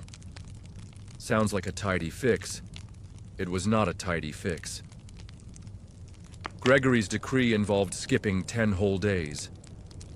One Thursday in October was followed, quite literally, by a Friday dated 10 days later. People woke up to find their birthday, rent day, or debt deadline had simply vanished. And here's where things got interesting. Some folks thought the Pope was stealing time. In parts of Germany and the Low Countries, suspicious villagers believed the Vatican had taken actual days from their lives, possibly for taxation, or, depending on who you asked, witchcraft. One town staged a mock funeral for the lost days, complete with eulogies and ceremonial fasting. Historians still argue whether the backlash came from religious distrust or just a general dislike of change. Either way, the shift was chaotic. Some countries adopted the new calendar quickly, others didn't. The result? For centuries, Europe lived in a state of low-grade temporal disagreement. In England, for example, the calendar wasn't changed until 1752, nearly 170 years later. During that time, English merchants had to juggle dates when trading with countries already on the Gregorian system. Birth records got messy. Historians today still struggle with the distinction between old-style and new-style dates. Some figures in history appear to have two birthdays. A few might be immortal by accident. And this wasn't just a technical glitch. It caused feast day confusion. Imagine you're a monk in France who's just finished preparing for the feast of St. Michael. Then a papal letter arrives saying, "Oops, new calendar. That was last week." Pilgrims got lost. Festivals were mistimed. Confessors had to redo schedules. One exasperated abbot allegedly declared, "Time is no longer holy, it's just annoying." To add another layer of confusion, different regions adjusted differently. In Italy and Spain, the change went smoothly-ish. But in parts of Poland and Hungary, rural areas didn't even hear about the switch until years later. One Polish village held two Christmases in 1584 and was so delighted with the arrangement that they petitioned to make it permanent. The Vatican declined. And remember, the Gregorian calendar wasn't just about when to plant crops or when to pay me tithes. It affected liturgical rhythm, the heartbeat of medieval spiritual life. If Lent began too early or too late, the faithful grew suspicious. If Easter drifted from its scriptural associations, there were whispers of heresy. In a time where the Church's control of time reflected its control of salvation, even tiny shifts felt apocalyptic. Some clerics resisted the new system entirely. A few dioceses in Austria spent years holding rebel feasts, celebrations, on the old calendar, in protest of what they called papal mathematical arrogance. In response, Rome sent letters reminding bishops that the Pope wasn't changing time, just aligning it more precisely with the heavens. It didn't help. And then there were the astronomers. Most were thrilled. They'd been begging for calendar reform for decades. But even they got into trouble. When Jesuit scientists began publishing Gregorian calendar tables, Protestant critics claimed the charts contained secret codes for converting people to Catholicism. A pamphlet in Geneva called the Gregorian system a trap of Satan disguised as arithmetic. One fringe detail? The calendar change was so contentious in Sweden that they accidentally invented a third calendar. They tried to transition slowly, by skipping leap years over several decades, but forgot one in 1700 and re-added it in 1712, resulting in a single year with 2 Februaries. The extra day was known locally as the Unnecessary Tuesday. Meanwhile, the popes tried to play it cool. Gregory XIII had a mural painted in the Vatican, showing the Earth's position during the spring equinox, complete with golden rays and heavenly clocks. Subtle, artistic propaganda. See, we didn't ruin time, we fixed it. Eventually, of course, most of the world adopted the Gregorian system. But it took centuries. And the echoes of that shift still linger in documents, traditions, and yes, even birthdays. So next time you celebrate a saint's feast day or read a date in an old book, remember, there was once a time when time itself was subject to papal decree. And for a few disoriented years, Europe lived in a strange reality where no one was quite sure what day it was, but everyone agreed that it was probably the Pope's fault. The cobbled streets of Rome are lined with olive trees and quiet fountains. The sun is hot, the marble walls are warm, and somewhere behind the Vatican's thick stone walls, a butler is panicking. Why? Because the King of Hungary just arrived. 3 days early, with twice as many horses as expected, and a deeply suspicious opinion about olive oil. Welcome to the Vatican's awkward guests, an entire category of quiet chaos created not by war or doctrine, but by diplomacy, dressed in velvet and smelling faintly of anxiety. Hosting foreign dignitaries was one of the Pope's most delicate and unpredictable responsibilities. These weren't just casual visitors. They were monarchs, envoys, ambassadors, each carrying political expectations, religious assumptions, and personal quirks, and each capable of sparking minor international incidents over things like chair placement or the wrong kind of fish at dinner. Medieval popes, being both spiritual leaders and political powerhouses, had to walk a tightrope of etiquette. One misstep, a greeting that was too warm, too cold, or too Latin, and entire alliances could unravel like wet parchment. Take the visit of King Charles II of Naples in 1295. Rome rolled out the red carpet, choirs, parades, expensive feasts, and even a custom-built golden throne in the Lateran Palace. One problem: the throne was slightly taller than the Pope's. Cue a whisper storm of cardinal-level concern. Was this symbolic defiance? A sign of royal overreach? A coincidence involving poorly measured cushions? The solution? The Pope sat on 2 cushions, quietly, firmly, symbolically re-establishing vertical supremacy. These visits were minefields of interpretation. If the Pope kissed the king on both cheeks, it was brotherly respect. If he kissed only one, it might be taken as a slight. If he didn't kiss at all, diplomatic disaster. Historians still argue whether such protocols were carefully codified, or just improvised under pressure. Most agree that papal officials worked from a series of guidelines so vague that every encounter felt like a high-stakes improv game in Latin, and it wasn't just royalty. The Vatican welcomed scholars, explorers, Eastern patriarchs, envoys from the Mongol Khanates, even occasional visits from Muslim diplomats seeking peace treaties. Each guest brought gifts, grievances, and usually a strong preference for where not to sit during Mass. One fringe case involved an Ethiopian delegation in the 15th century. They arrived in full ceremonial regalia, bright robes, gold crosses, and a sacred drum, and were received with great excitement. Unfortunately, no one had prepared translators, so for 3 days, the Vatican had no idea what the visitors were saying.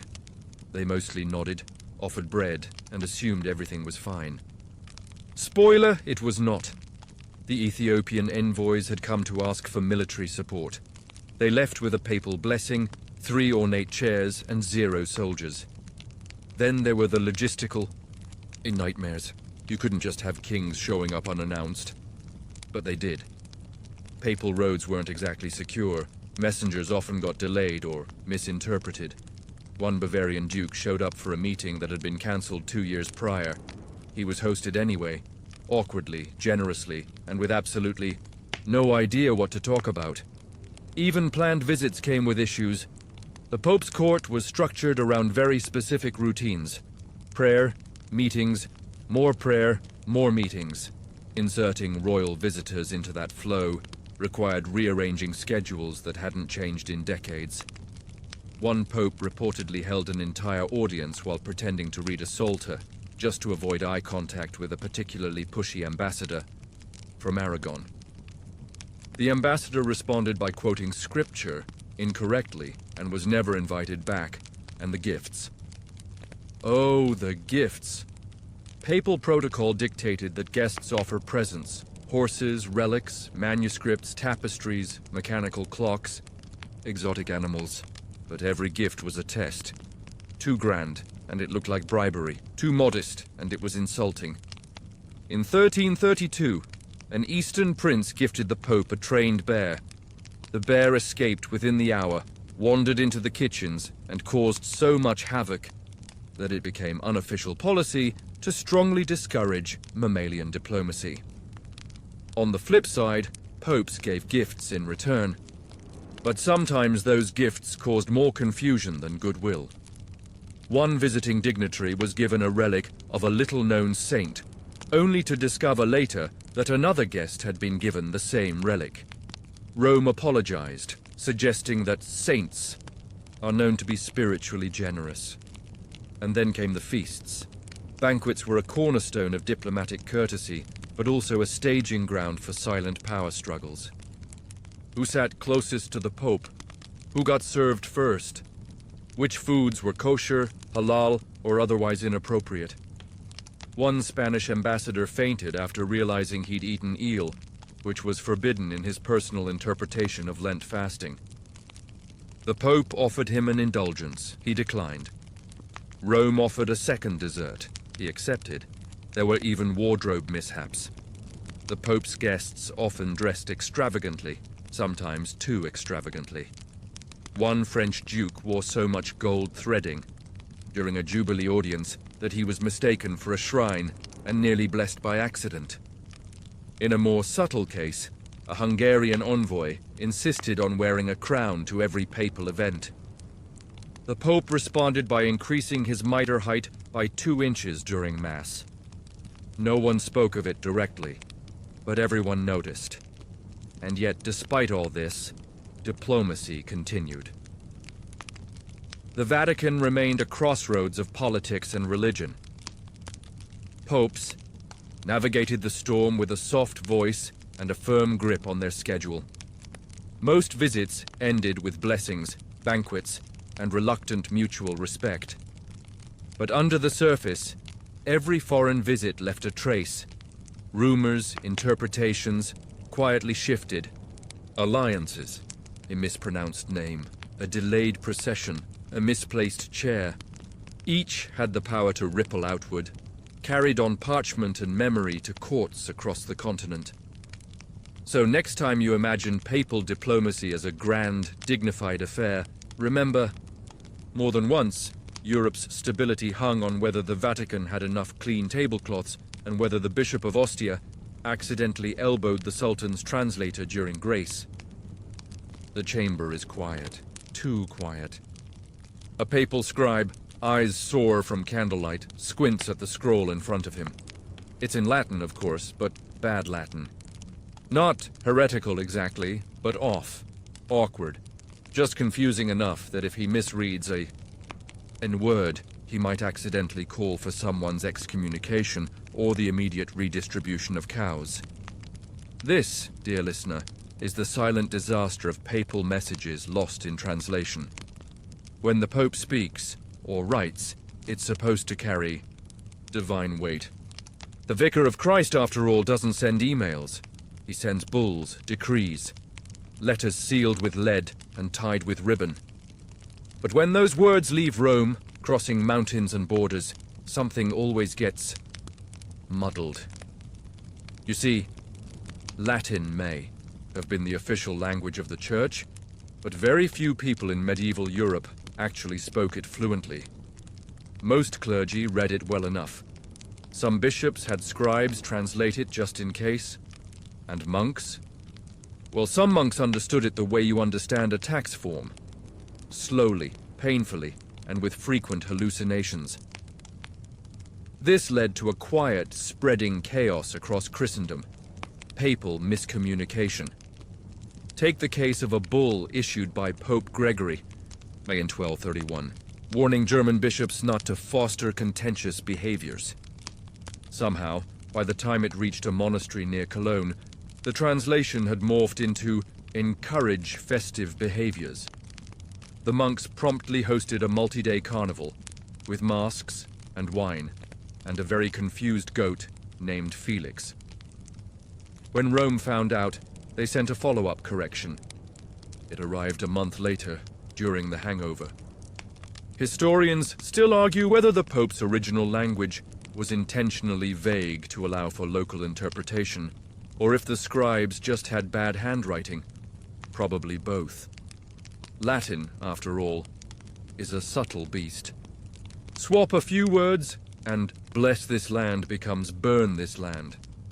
And if you think modern bureaucracy is bad, imagine navigating 4 layers of translation. The papal office writes in Latin. A local bishop has it translated into French.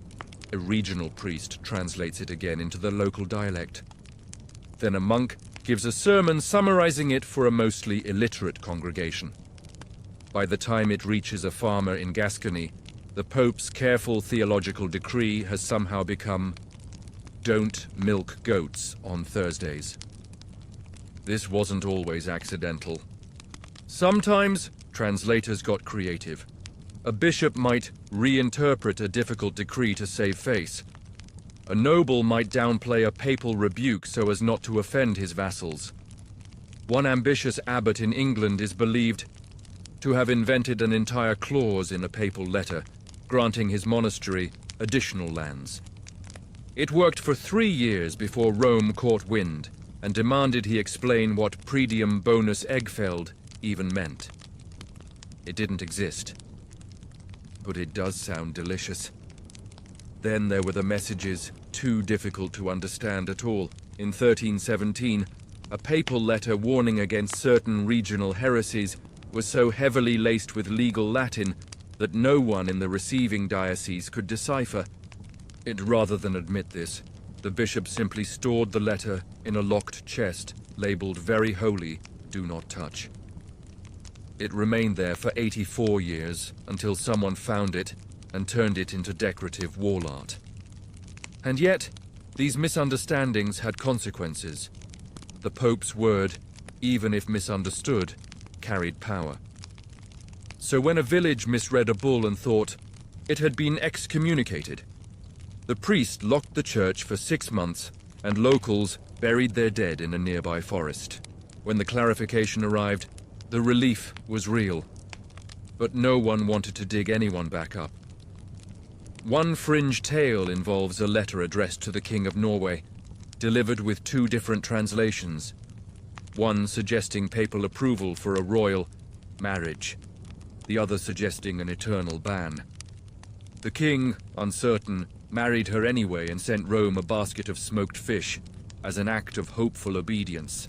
The Pope never replied. Papal Curia officials did try to help. They included glossaries, added margin notes, even issued companion summaries for complex bulls. But the more they explained, the more chance there was for even more misreading. 1. German bishop, annoyed by contradictory instructions, supposedly muttered, "The Pope writes like the Holy Spirit speaks, mysteriously and often too much." It didn't help that Latin evolved. By the 14th century, Rome's Latin was very different from the Latin of earlier church fathers.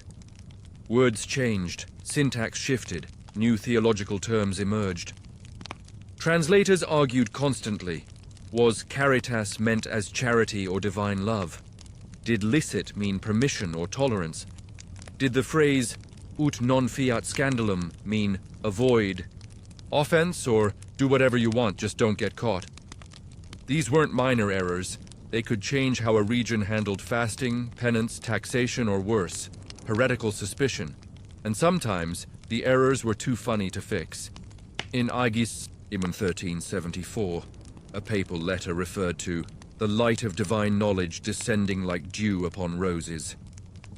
The local scribe accidentally translated this as the light of divine knowledge descending like ducks upon roses. The image was so lovely that the phrase spread, and for a brief time it became a poetic metaphor for grace. Today, it lives, on in a stained glass window in a chapel in rural Spain, where a single duck hovers gracefully over a blooming bush. So the next time you imagine a pope dictating wise words to unify the faithful, remember this. Those words had a long way to travel, through bad roads, worse handwriting, and a translator who maybe once sneezed at the wrong moment, and accidentally made grace fall like poultry. It's just past midnight, and deep inside the Vatican, a candle flickers beside a desk covered in scrolls, star charts, and a very tired monk rubbing his temples. No, he's not mapping trade routes. And no, he's not translating another confusing papal bull. He's reading astrological charts. Because yes, despite the official church position on celestial divination being, let's say, frosty, many medieval popes had a quiet fascination with the stars. And sometimes, that fascination led to the kind of gentle chaos you'd expect when you start making political decisions based on whether Mercury is in retrograde.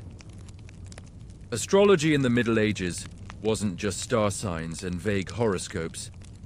It was considered a serious science, at least by people who also believed that a comet could predict a plague, and that Saturn's influence made you melancholic and prone to building libraries. And while publicly, the Church condemned astrology is dangerously close to paganism, many popes, very quietly, kept astrologers close. Pope Sixtus IV, for example, reportedly consulted an astrologer before laying the cornerstone of the Sistine Chapel. He wanted to ensure the stars were favorable. For longevity, they were. Sort of. Pope Julius II timed his papal coronation to align with a favorable celestial conjunction. Historians still argue whether this was strategic superstition or just a particularly sunny day he wanted to capitalize on. Either way, it worked. He reigned for over a decade and commissioned a few decent ceiling frescoes along the way. But perhaps no one leaned into astrology harder than Pope Leo X, who surrounded himself with humanists, artists, and a few stargazers who might have helped schedule events to optimize planetary favor. It's said he once delayed a meeting with an ambassador because Venus was in opposition, and it might cloud diplomatic clarity. Was it true? Possibly. But the letter of apology did contain several suspicious lunar references. This wasn't just vanity. Papal astrologers were expected to predict real things: the success of wars, the loyalty of cardinals, the ideal time to issue a bull. The results were mixed. One fringe example. A 15th century astrologer predicted a great rise for a minor bishop in Spain. The bishop, emboldened, challenged his rival to a debate. He lost, then tripped on the steps, then caught a cold. But a few weeks later, the rival bishop was excommunicated, and our clumsy theologian took his place. The astrologer received a bonus and a gold astrolabe. Not everyone was amused. Theologians argued furiously over the influence of stars. Wasn't the human will supposed to be free? Did Saturn really have it in for Taurus? What happened if two popes had the same birth sign? One council even issued a formal warning against using celestial geometry to determine the outcome of papal elections, which suggests that someone absolutely had tried. And yet, popes kept looking upward. In the 1300s, Pope John XXIII, not the spooky anti-pope one, the other John XXIII, warned against astrologers in sermons. But privately, he commissioned a full star map to track God's majesty. In his defense, it was a gorgeous map, and probably only a little bit heretical. The Church walked a fine line.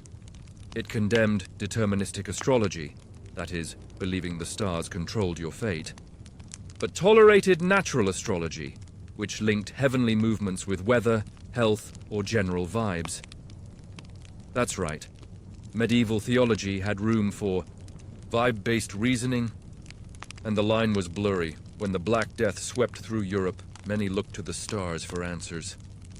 The Pope at the time, Clement VI, didn't officially blame the plague on planetary misalignment, but he didn't exactly deny it either. In fact, he hired scholars to study celestial charts from the year the plague began. Their findings? Mars had been in a bad mood. So had Jupiter, and that wasn't the end of it. Some popes received astrological birth charts the moment they were elected. Not officially, of course. That would be weird. But slipped quietly under the door by an enterprising monk with a star-shaped ink blotter and a lot of opinions about moon phases. One especially odd case. During the election of a new pope in the 15th century, a cardinal refused to vote until Mercury had cleared an unfortunate house in Virgo. The delay lasted 12 hours and was eventually resolved when the rest of the College of Cardinals recalculated the chart to speed things up. No one talked about it again. Of course, not all popes were on board. Pope Pius V was very anti-astrology. He reportedly fired 3 advisors in 1 week after discovering they owned celestial globes. He also banned astrological texts from certain libraries and issued a bull declaring that those who seek prophecy in stars shall find only confusion. Which, to be fair, was kind of the whole problem. And yet, confusion continued, because even without papal approval, astrology permeated the medieval world. Pilgrimage routes were sometimes aligned to celestial patterns. Feast days were rechecked for optimal alignment. One pope received a proposal to reorganize the entire liturgical calendar based on planetary cycles. He declined, politely, then burned the letter. But the fascination never died.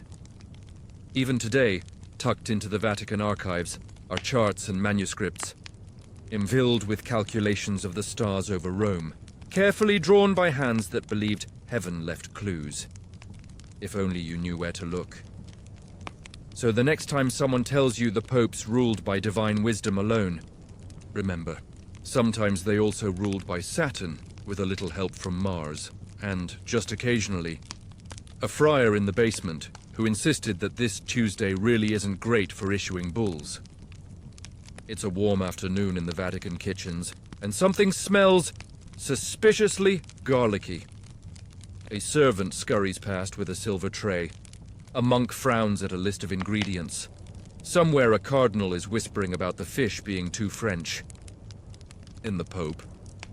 He's just asked for almond milk. Welcome to the surprisingly delicate and occasionally ridiculous world of papal culinary drama. You probably don't think of food when you think of church politics. But in the medieval papacy, what the Pope ate, and who got to eat it with him, could cause quiet chaos from Rome to Avignon. Meals weren't just meals. They were ceremony, symbol, and sometimes coded messages served with gravy. And when a pope made changes to his diet, Europe noticed. Take Pope Martin IV, a man who had a legendary love for eels. Not just any eels. Pickled eels, served with wine, herbs, and a great deal of gusto. So intense was his devotion to this slippery delicacy that word of it reached England, where chroniclers quietly questioned whether it was spiritually proper to love a fish that much. Then he died, possibly from indigestion, possibly from a bad batch of eels. Historians still argue over whether it was gout, poison, or just the medieval version of heartburn with consequences. But the incident prompted whispers in clerical kitchens all over Europe. One Flemish bishop allegedly banned eels from his own table out of an abundance of papal caution. That's the power of papal menus. Food could signify wealth, humility, nationality, even alliances. A pope who ate imported Hungarian honey might be signaling favor toward Budapest. One who dined on local lentils might be projecting humility. And if he suddenly banned meat on Fridays, expect the fish markets in Rome to triple in price overnight. Even table seating carried political weight. To sit close to the Pope at dinner was to be in favor, to be moved farther down the table, perhaps nearer to the goat cheese, was a quiet demotion. There are records of cardinals pretending to enjoy anchovies just to prove they weren't offended by their seating. One fringe incident. A papal chef once introduced a new recipe involving spiced chickpeas. It became so popular that bishops in France began requesting copies. But when a certain French noble heard that his rival had been served the dish 3 days earlier in Rome, he interpreted it as a political slight. He responded by sending the Pope a cartload of apples and a very passive-aggressive letter about properly seasoning one's friends. Then there were fast days. Medieval popes, bound by their own rules, often observed strict fasts, no meat, dairy or eggs. But interpretation varied. Was almond milk a dairy substitute or a loophole? Could you eat fish stuffed with egg yolks if you didn't technically chew the yolk? Theologians wrote entire treatises on this. One monk in Avignon argued that since fish swam and eggs rolled, the two had opposing spiritual velocities, and therefore couldn't violate the same fast. He was gently retired, but popes didn't always play along. Pope John XXIII, known for his love of luxurious food, often bent the rules during Lent. His reasoning? As Pope, he had to maintain strength for theological purposes. This caused more than a few cardinals to adopt similar strength-based interpretations of fasting, especially when the pheasant was good. And naturally, these dietary quirks trickled down the ecclesiastical ladder. If the Pope began eating roasted chestnuts, during Advent, abbots across Europe started planting chestnut groves. If he favored Sicilian olive oil, trade routes shifted. And if he declared a new rule, say, no garlic on Sundays, theologians scrambled to explain whether garlic was spiritually loud. One curious case from 1348 involves a papal decision to switch from local bread to unleavened flatbread during Holy Week. A symbolic gesture meant to honor simplicity. But word of the change spread fast, and towns began arguing over what exactly counted as flat. In Marseille, bakers held a public contest. In Prague, a flour shortage caused minor riots. The Vatican had to issue a follow-up clarification. Flatness shall be determined by tradition and modesty, not by length or crunch. And then there were the unexpected consequences. When Pope Clement V temporarily moved the papacy to Avignon, the local cuisine began to influence church practices. Saffron, truffles, fine cheeses. Suddenly, Roman cardinals returning from visits brought home refined palates and serious opinions. One Roman archdeacon, after sampling a truffled egg dish, reportedly declared, "I see now that the Lord's bounty is not limited to Jerusalem." This culinary shift sparked low-key tension. Traditionalists accused the papal court of decadence. Reformers countered that a well-fed clergy was a focused clergy. Meanwhile, pilgrims arriving in Rome were confused when the monastic lunch menu included foie gras. Even saints got involved. Saint Catherine of Siena once scolded the papal court for excessive luxury, suggesting that God's work is not flavored by cinnamon. No pope responded directly, but cinnamon imports dropped 12% the following year. Food, for all its warmth and comfort, became a mirror of the papacy's broader contradictions. Opulence versus humility, indulgence versus austerity, human need versus divine ideal. Every meal reflected the challenge of being both man and pontiff, hungry for grace, but also for soup. So the next time you picture the Pope dining alone with solemn grace, remember this. Behind every bite was a potential theological debate, a political implication, and possibly a pastry that accidentally sparked a border dispute. The door to the Sistine Chapel closes with a muffled thud. Outside, the world waits. Cardinals, clerics, diplomats, peasants, merchants, stargazers, all holding their breath. Inside, the air is heavy with incense, candle smoke, and quiet dread. Because what's about to unfold is one of the most politically explosive, spiritually significant, and logistically ridiculous traditions of the medieval church, the papal conclave. You'd imagine electing a pope to be a solemn affair, guided by prayer, reflection, maybe a gentle dove landing on someone's shoulder. But in reality, it was more like a tense family reunion, with better robes and much higher stakes. Conclaves in the Middle Ages were unpredictable beasts. They didn't always happen inside chapels.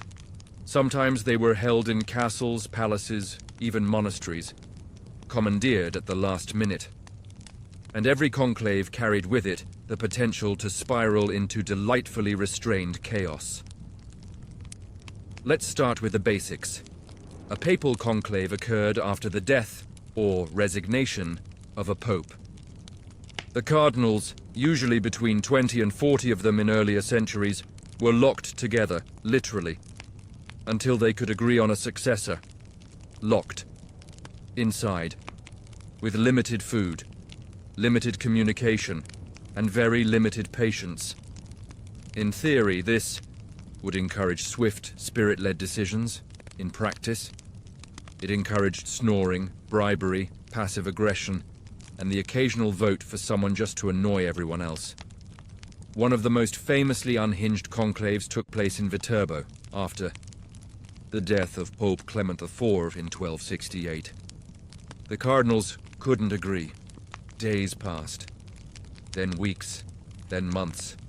Local authorities, growing desperate, tried persuasion, then threats.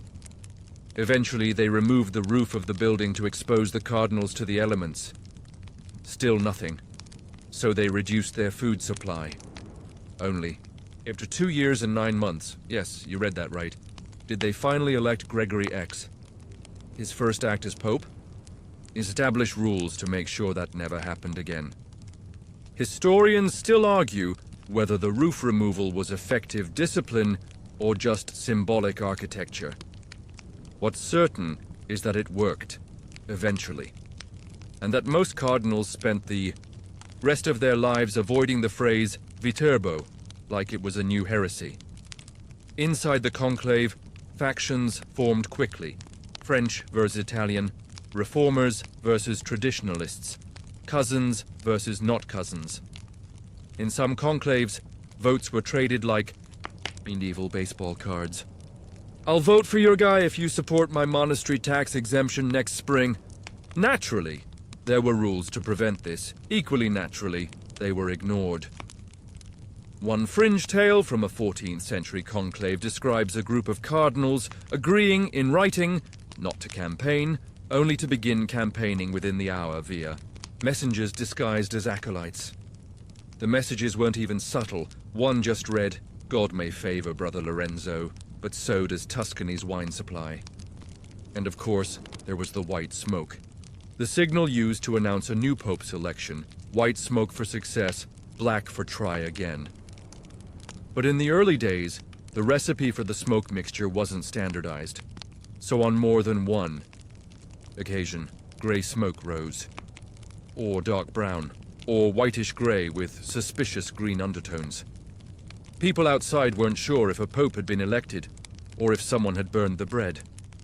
One particularly confusing conclave sent up smoke that appeared white, only to later clarify it was an accidentally overcooked vote pile. A false alarm pope, if you will. Then there were the anti-popes, elected in rival conclaves, usually due to factional splits or political pressure. These figures weren't just symbolic nuisances. They caused full-blown church schisms, wars, and the kind of diplomatic headaches that only a second pope can cause. One pope, real or not, once insisted on being carried around Avignon on a gilded litter, while the actual pope in Rome wrote letters furiously trying to explain that there is no such thing as dual papacy, despite appearances. And let's not forget the papabile, the men most likely to be elected. This was a dangerous position. If you were seen as electable, you suddenly became a target. Rivals would dig up rumors, question your Latin, even point out your suspiciously nice shoes. One cardinal allegedly downplayed his own credentials by accidentally fainting during a speech, so he wouldn't be seen as too competent. But the real chaos came when the vote succeeded. Because the moment a pope was elected, everything changed. His past locked away, his name changed, his wardrobe upgraded dramatically. The new pope was dressed, sometimes awkwardly, sometimes in tears, and presented to the people from a balcony with the famous phrase, "Habemus papam." One poor soul reportedly wept so hard during his coronation that the tiara slipped off. The mid-ceremony. Another accepted the election, then quietly tried to decline. The cardinals locked the door again and told him to reconsider, with prayer and bread. There were also rare moments of real humility. Pope Celestine V was elected after a months-long deadlock because he was considered so holy, so simple, and so uncorrupted by politics. He resigned 5 months later. He hated being pope. So much so, he issued a papal decree making it legal for future popes to resign, then walked off into monastic obscurity. Naturally, this caused another confusing conclave. The man who replaced him, Boniface VIII, an iron-willed pope who may or may not have imprisoned Celestine for his own protection. So the next time you hear about the pope being chosen by a solemn, prayerful vote, imagine this instead. A smoky room full of grumpy old men arguing over chair height, holding secret notes and voting for someone's cousin just to speed things up before the cheese goes bad. Because in the medieval, world becoming pope wasn't just a calling. It was a logistical nightmare with gold trim. The sun rises again over a sleepy monastery in France. Birds chirp, bells toll, and somewhere in a candlelit corner of a church office, a priest stares nervously at a sealed scroll bearing the papal insignia. He knows what's inside. It's an excommunication, but it's not loud. There are no dramatic sermons, no ringing of bells in public squares. This one is quiet. Delivered with ceremony, yes, but hushed. Discreet, possibly deniable. Possibly ignored. Welcome to the eerie world of invisible excommunications. Papal punishments that caused chaos not with fire and brimstone, but with silence, suspense, and spiritual uncertainty. In theory, being excommunicated meant you were cut off from the church, no sacraments, no confession, no mass, your soul in serious jeopardy, but in practice, it was often complicated, subtle, and, ironically, deeply political. Because while the church had a formal process for excommunication, Many popes wielded it like a velvet hammer, quiet, soft, and heavy. There were public excommunications of course, ceremonies with bells, black candles, and lots of chanting. These made a splash. Kings, emperors, and heretics were often excommunicated in this dramatic fashion. Think thunder, fire, Latin shouting. But most excommunications weren't. Like that, most were issued by letter, and sometimes they were never delivered. You see, the papacy understood something crucial. The threat of excommunication could be more powerful than the act itself.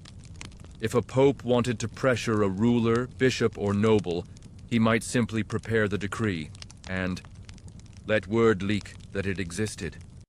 No need to send it, no need to light candles. Just whisper, "Rome is displeased," and watch the alliances tremble. One notable example, King Philip IV of France.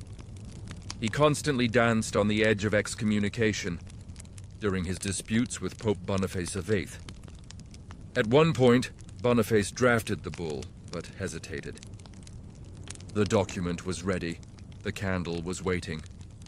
But no formal declaration came. Still, Philip responded as if it had. He tightened control over the French clergy. He sent spies into papal networks. He even launched his own propaganda campaign questioning Boniface's authority, all for a punishment that technically never arrived. Historians still argue whether Boniface's restraint was strategic or simply a sign of political exhaustion. Either way, it worked, without a word being spoken aloud. This tactic led to what some scholars call soft excommunications, not officially declared, but strongly implied. A priest might suddenly stop receiving letters from Rome. A bishop might find his land grants held up. A noble might be denied an audience with a papal legate. No one said the word excommunicated, but everyone knew. One fringe tale from the early 1400s involves a monastery in northern Italy that gradually lost access to papal documents, indulgences, and feast day calendars. For years, they thought it was a mailing error. Only later did they realize they'd been quietly censured due to a brewing theological dispute. No ceremony, no notice. Just a creeping chill. It wasn't just political. Sometimes, quiet excommunications were used to manage scandal. Imagine a bishop who'd been caught embezzling. Nothing enormous, but enough to raise eyebrows. Rather than announce it and risk destabilizing the diocese, the Pope might issue a private censure. The bishop steps down for health reasons. A replacement is quietly installed. Everyone nods. No one mentions the word. The Church called this pastoral discretion. Critics called it papal damage control, and sometimes the recipient didn't even know. That's right. There were excommunications issued without direct notification. A decree would be written, sent to regional authorities, and filed in the Vatican archives. The person out of the loop. They might continue performing Mass, issuing decrees, collecting tithes, unaware that in Rome's eyes they were spiritually adrift. This led to some awkward encounters. One papal envoy in the 13th century arrived at a cathedral only to discover the bishop offering Mass while technically excommunicated. Rather than cause a scene, he quietly attended the service, wrote a very long letter to the Pope, and left a loaf of bread and a hinting note at the bishop's daughter.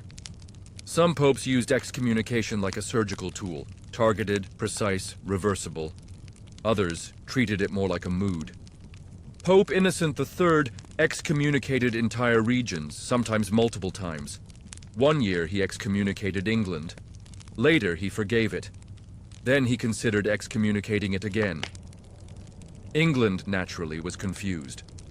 In die. Fact.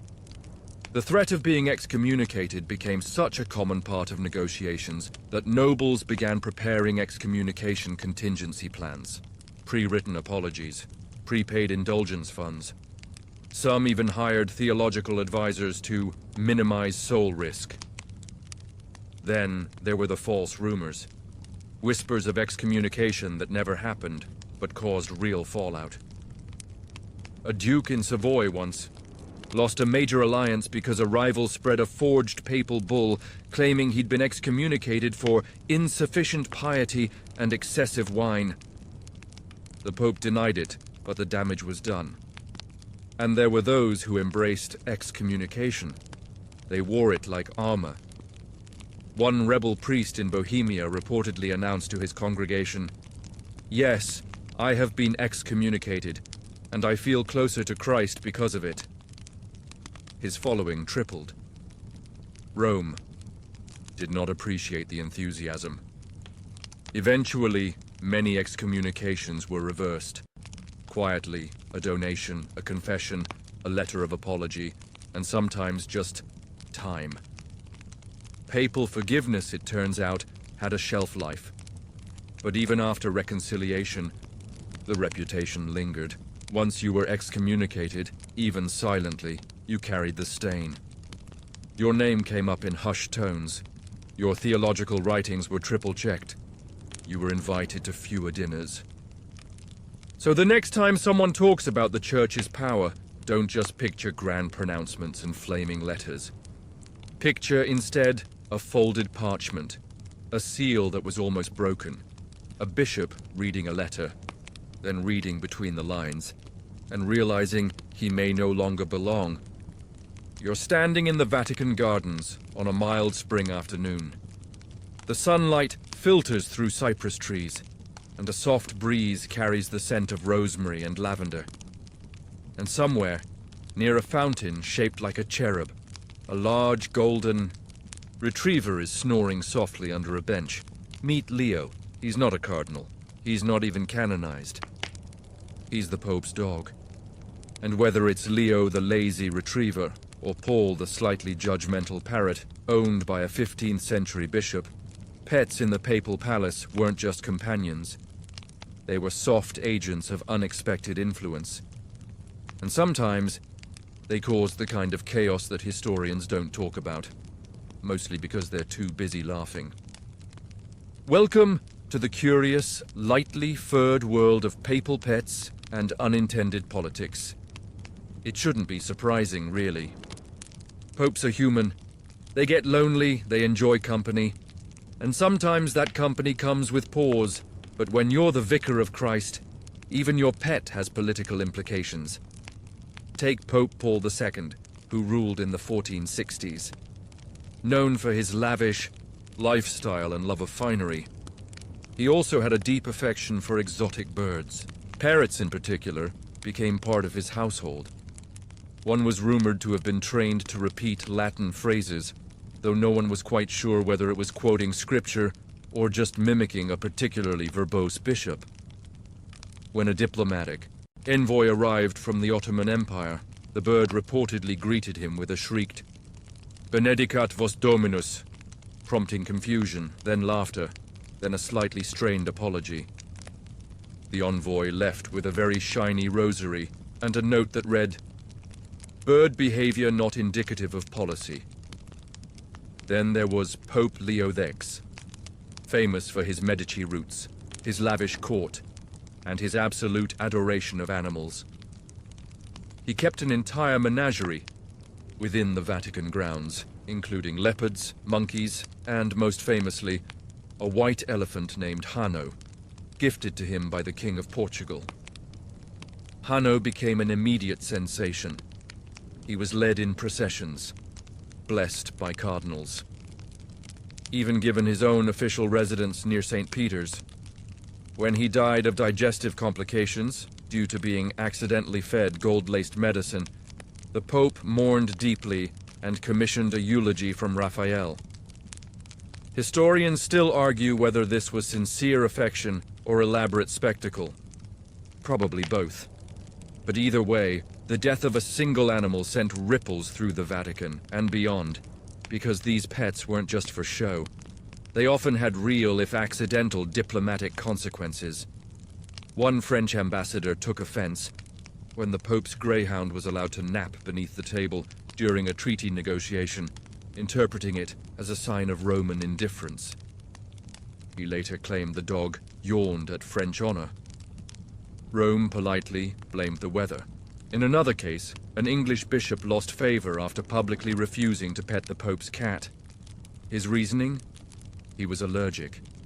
But the message was received. Not a friend of cats, or God. Even the Pope's walking routes in the gardens were sometimes dictated by his pets. One cardinal noted in his journal that a crucial policy meeting had been relocated because the Pope's tortoise preferred a sunnier bench. The cardinal was not pleased. The tortoise allegedly was, and then there were the gift animals. Sending a rare animal to the Pope became a kind of diplomatic flex. Look how far my empire stretches. Look how rare my offering. A Spanish noble once sent a talking magpie. A Polish king sent a bear. An Ethiopian envoy sent a giraffe that didn't survive the journey, but was still celebrated as a symbol of unity. But not all papal pets were majestic. One fringe favorite, Benedict XV, is rumored. Obsession with a particularly clever cat named Niccolo. The cat allegedly learned to recognize bishops who arrived with bad news, and would leap from windowsills when they approached. This became so common that Vatican officials began noting, half seriously, whether Niccolo had received them. It got to the point where some bishops bribed the cat's minder to ensure a friendly greeting. The Pope, amused, never intervened. Niccolo lived to a ripe old age, dying peacefully in a chair the Pope refused to let anyone else sit in. Of course, not everyone approved. Some monks found pets disruptive. There were concerns about dignity, about distractions, about theological appropriateness. At least one treatise argued that dogs do not belong near the throne of Peter, citing an incident in which a papal spaniel stole a communion wafer and had to be chased down by 3 cardinals and a seminarian. But for all the objections, the papal pet remained a fixture, because animals, unlike politics, didn't scheme. They didn't lobby. They didn't draft bulls. They just existed, which, in the swirling storm of ecclesiastical pressure, made them the purest kind of comfort. Some popes even saw their pets as divinely sent companions. A few left notes in their journals describing the joy of a dog's loyalty, the peace of watching fish in a pond, the comfort of a warm cat on a cold Roman evening. And yet, the influence of these creatures was real. If a pope walked more because of his dog, meetings got moved. If he smiled more because of his cat, decisions got lighter. If he postponed a council because his parrot was molting, well, that actually happened once. The council was delayed. The feathers were fine. So the next time someone imagines the Vatican as a world of solemn marble halls and echoing liturgies, remind them, once a pope tried to train his dog to bark only at heretics. It didn't work, but the dog was very proud. You're in a candlelit scriptorium now. The air smells like old parchment and warm beeswax. Rows of books line the walls, massive tomes, chained to their shelves, full of law, doctrine, saints' lives, papal bulls, and one odd-looking volume, bound in red leather and tucked behind a stack of homilies. It's not on the official inventory, no one mentions it in sermons, but it's there. Welcome to the quiet, cloaked world of subtle heresies, strange beliefs, whispered doubts, and occasional papal curiosities that didn't quite line up with orthodoxy, but didn't get shouted from the pulpit either. Despite the Church's intense focus on dogma and uniformity, popes, yes, even popes, were still human. They read. They wondered. They sometimes believed things they couldn't say out loud. Some of those things were harmless, quirky even. Others teetered dangerously close to heresy, but never quite crossed the line. Let's begin with Pope Sylvester II, born Gerbert of Aurillac. He was a scholar, scientist, and deeply curious mind. He studied in Spain, where Islamic learning was flourishing, and may have brought back knowledge of astrolabes, Arabic numerals, and, whispers claimed, forbidden sciences. Was he a heretic? No. But some believed he dabbled in sorcery. A rumor spread that he built a mechanical talking head that could answer yes, no questions. Others claimed he owned a book of necromantic knowledge. These accusations were never proven, but they didn't go away either. When he died in 1003, a legend arose that his tomb sweated before the death of a pope. In other words, the man's legacy quietly haunted the very office he once held. Historians still argue whether Sylvester's reputation came from actual unorthodoxy or just from being smarter than everyone else in the room. Possibly both. Later, popes wrestled with theological curiosity in their own ways. Pope John XVIII, for example, created a theological storm in the 1330s when he publicly suggested that souls might not enter heaven immediately after death, but instead had to wait until Judgment Day. This directly contradicted common church teaching at the time. Bishops panicked. Theologians scribbled rebuttals. Paris nearly had a meltdown. John didn't back down right away. He argued, lectured, held firm. Only shortly before his death did he soften his stance, and his successor immediately issued a clarifying statement, making it known that yes, souls do go to heaven upon death, assuming they're invited. So was John a heretic? Technically, no. He never dogmatized the idea. He just entertained it out loud, which for a pope was more than enough to cause chaos. Then there were the closet mystics. Pope Celestine V, the reluctant saint who resigned from office, was deeply influenced by mystical theology and may have believed in a form of direct divine illumination. The idea that you didn't need clergy or even sacraments to experience God. He never formalized the belief. He mostly kept to himself. But his writings hint at a tension between traditional church hierarchy and a deeply personal, non-institutional spirituality, one that quietly unnerved his successors. Some popes explored dangerously universalist ideas. Pope Gregory of Nazianzus, technically never officially canonized as a pope, but influential nonetheless, speculated in his writings that all souls might eventually be saved. That hell could be temporary, that God's mercy could override even the worst sin. He never proclaimed it officially. But theologians later combed through his sermons, circling passages in nervous Latin. Some agreed. Some gasped. None could quite erase the possibility that a pope had flirted with the idea of universal salvation. And then there were the secret books. Several popes maintained private libraries, collections of texts too controversial, too speculative, or too odd to include in the Vatican's main catalogue, alchemy manuals, astrological guides, writings by condemned philosophers, even pagan poetry, read not for devotion, but for linguistic beauty or philosophical interest. One fringe tale involves Pope Pius VI, who allegedly owned a secret commentary on the Book of Enoch, a banned apocryphal text full of angels, giants, and divine wars. According to legend, he kept it in a velvet pouch and read it by lamplight, muttering that some truths hide under symbols. No one ever found the book. But rumors persisted that it was passed down, quietly, among a handful of trusted curial librarians. Even artwork carried echoes of hidden belief. In one corner of a now closed papal summer residence, a ceiling fresco depicts a scene of stars falling to earth, not standard biblical imagery, but a vision taken from Gnostic texts. The artist left no explanation. The Pope who commissioned it left no written defense. But the imagery remains. Did it mean anything? Was it a coded declaration? A harmless decoration? Or just the artistic echo of a thought the Pope couldn't put into words? Because for all their sermons, their bulls, their dogma, popes lived inside a structure.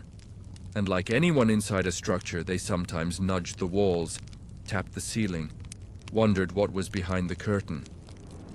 They didn't declare heresies, but they sometimes considered them, quietly, intellectually, curiously, and occasionally that curiosity spilled into the world, where it caused the kind of confusion only a pope can cause. So the next time you think of papal authority as crystal clear, consider this. Behind the throne, behind the vestments, behind the carefully written decrees, there was sometimes a man wondering if maybe, just maybe, God's mysteries were a little bigger than the box they came in. It's a rain-soaked evening in Rome. Thunder rolls quietly above the Vatican, and somewhere deep in the Apostolic Palace, a pair of cardinals pass each other in the hallway without speaking, not because they're busy, but because they've stopped speaking entirely. You've arrived at one of the more understated, yet deeply consequential realities of the medieval church. The quiet crisis of cardinals, those tense, passive-aggressive power struggles that unfolded behind closed doors and under perfectly embroidered sleeves. Cardinals were supposed to be the Pope's closest advisors, the trusted circle of elite clergy who helped guide the church through doctrine, diplomacy, and disaster. But in truth, they were often bitter rivals, a slow brewing storm of competing families, feuding factions, and political loyalties as tangled as a monk's first attempt at embroidery. Every pope inherited this powder keg. No matter how holy, how reform-minded, how determined he was to unify his court, the College of Cardinals remained an intricate lattice of grudges, ambitions, and long-simmering resentments. And the most dangerous part? They all smiled through it. Start with the basics. Cardinals were appointed by the Pope, but many had backers. Kings, dukes, influential families. A French cardinal might secretly serve the interests of Paris. A Florentine might be on the Medici role. An Iberian cardinal might be quietly lobbying for that bishopric in Seville for his cousin's cousin's son. And when the Pope played favorites, as they often did, things got chilly. Historians still argue whether these tensions were inevitable or fostered by popes who enjoyed a bit of division to keep themselves at the center. Some suggest that certain popes deliberately played cardinal factions against each other to maintain control, like a spiritual version of Survivor, only with more incense. One cardinal, frustrated by constant exclusion from papal councils, once wrote in his journal, "We are 12 apostles in title, but I have yet to be invited to the Last Supper." He was later reassigned to a diocese no one could find on a map. Factions formed quickly, especially when the papacy shifted between powerful cities. When the papal seat moved to Avignon, French cardinals flourished, while Italians sulked. When it returned to Rome, the reverse happened. At one point in the 14th century, the College of Cardinals was so divided that they refused to dine in the same room. 2 kitchens were established, 2 wine cellars, 2 sets of mass times. One enterprising Monsignor actually offered separate sermon summaries for the feuding groups to prevent spiritual contamination. It didn't help. The biggest rift, though, came during the Western Schism, when there were not 1, but 2, and eventually 3 popes. The College of Cardinals split down the middle, with half supporting the Roman Pope and half backing the Avignon claimant. Meetings became tense. Debates turned into shouting matches. And when those didn't work, both sides started electing their own cardinals. Suddenly, Europe had 2 sets of papal advisors, both official, both declaring the other invalid. One council in Pisa tried to fix the problem by electing a 3rd pope, which, mathematically, is not a solution, and yet the cardinals persisted. Even in times of relative peace, they maneuvered. Behind the chants and cassocks were sharp minds calculating alliances, planning conclave strategies, or sabotaging rivals through whispers and misplaced paperwork. One fringe example: a cardinal in the early 15th century was accused of poisoning the ink used by another cardinal's secretary. The secretary didn't die, but he did develop a lifelong allergy to parchment. The matter was quietly dropped after a gift of wine and a mysteriously timed retirement package. Even dress could become a statement. Red was the color of cardinal authority, but accessories mattered. One faction started wearing slightly more gold, embroidery, signaling we're closer to the throne. Their rivals retaliated by commissioning longer tassels on their hats. It sounds absurd because it was, but those tassels appeared in frescoes. And frescoes were forever. These rivalries didn't always stay internal. Secular rulers would try to influence the college, bribing a cardinal here, threatening another there.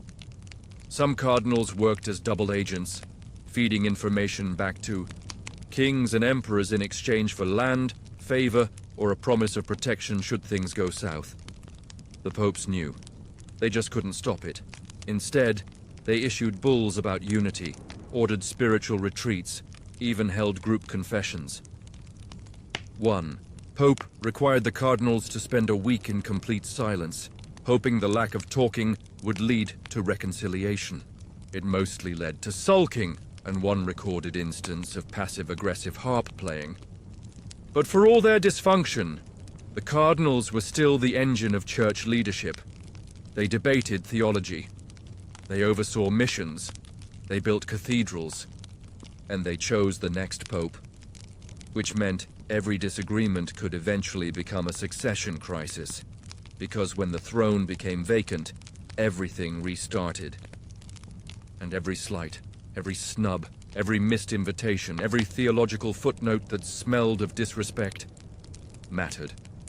So the next time you see a cardinal in a painting, calmly holding a scroll, remember, he may have just spent the morning writing a devotional, and the afternoon reassigning his rival's nephew to a monastery in the Alps.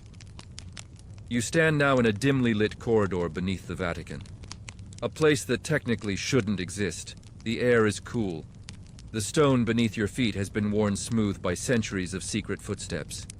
A torch flickers, somewhere off to your left. You think you hear a whisper, but no one is there.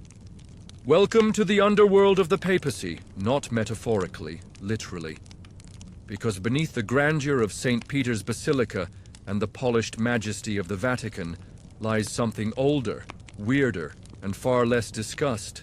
A labyrinth of papal secrets, buried chapels, and forgotten passageways that have quietly shaped European history from the shadows. And no, you probably won't survive this tour, not without a guide. We start with the necropolis, the city of the dead. Beneath the current basilica, archaeologists have uncovered a 1st century Roman cemetery, an actual street of tombs, lined with faded frescoes, early Christian symbols, and the supposed resting place of St. Peter himself. But for centuries, the Church denied its existence. The Vatican claimed for hundreds of years that no such area existed under St. Peter's. Too dangerous, too unstable, too inappropriate. It wasn't until the 1940s, after a literal collapse during renovations, that the Church quietly authorized a dig. What they found stunned them. Mosaics, Greek inscriptions, pagan imagery jumbled with Christian graffiti, and a wall etched with the phrase, "Peter is here." Historians still argue whether this tomb actually contains Peter's remains, but the fact remains. For over a millennium, popes walked directly over this hidden city, knowing, maybe, that something older and stranger lay below, and that's just the start.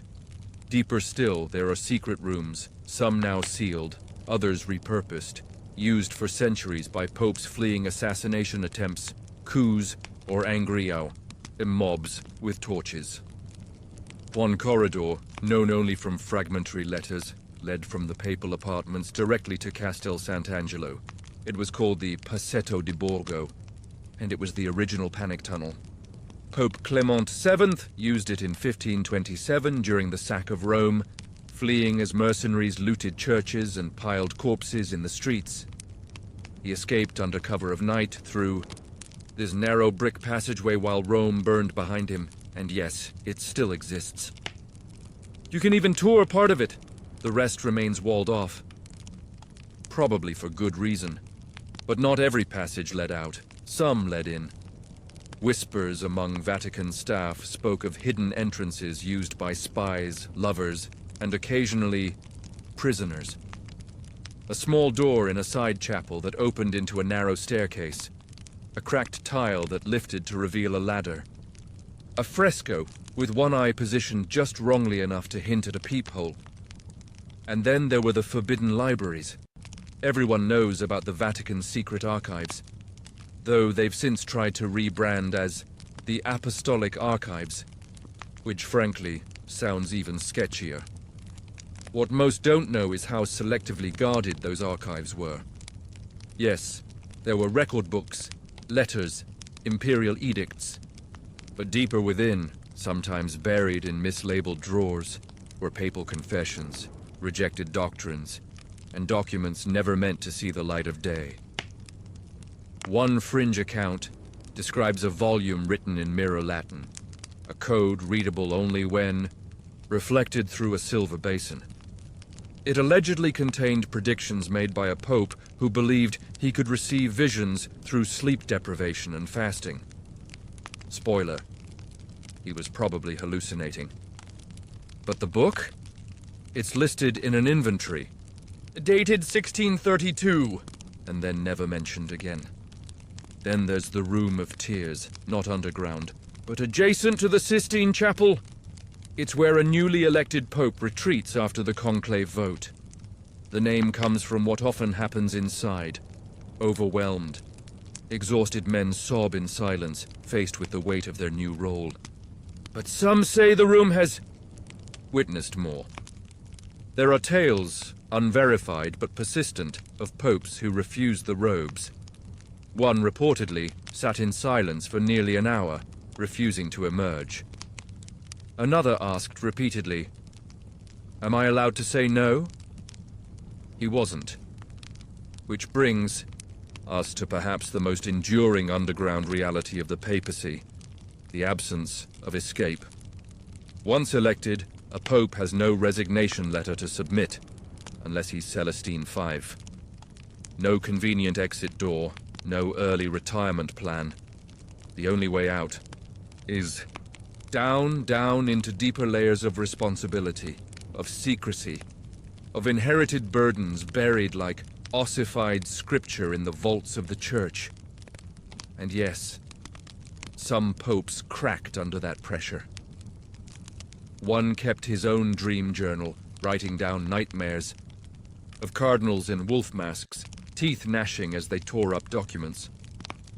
Another reportedly insisted on sleeping with candles always lit, terrified of what might crawl out of the shadows if he didn't. The church never confirmed those stories, but the candles stayed lit. It's easy to forget, under the polished marble and golden arches, that the papacy grew from centuries of conflict, spiritual, political, and architectural. Beneath the prayers, beneath the pomp, beneath the polished phrases of papal bulls, lies a network of buried fears, dusty whispers, and escape routes paved in stone. So the next time you see the Vatican on a travel brochure, gleaming domes, sunlit plazas, Swiss guards in Technicolor uniforms, just remember, there's another Vatican below, and it remembers everything. You're now sitting on a velvet-cushioned bench beneath a frescoed ceiling, sipping imaginary wine from a golden goblet handed to you by a smiling courtier. Somewhere nearby, a harp plucks softly, and someone's cousin is loudly praising their own lineage. Don't be fooled by the elegance. You're in the middle of a papal nepotism network, a delicate and deliciously scandalous game of family favors, backroom deals, and ambitious uncles dressed in red. Because when it came to quiet chaos in the Middle Ages, nothing stirred the pot more reliably than the Pope's nephews. And you'd better believe the word nepotism comes straight from here. Lanin, nepos, nephew. The popes didn't invent the concept of giving your family cushy jobs, but they refined it into a Vatican art form. Now, in theory, popes were supposed to renounce family ties for the good of the church. Celibacy? Check. No heirs? Double check, but in practice, they built dynasties, just sideways. Most medieval popes didn't have sons, at least not publicly. So they promoted their nephews, who, shockingly, often ended up being secret sons, cousins, or that one young man everyone winked about, but never questioned too loudly. The role of cardinal nephew became official by the 11th century. The job? Be the Pope's right hand. Run the curia, handle diplomacy, take the fall when needed. Smile for the fresco.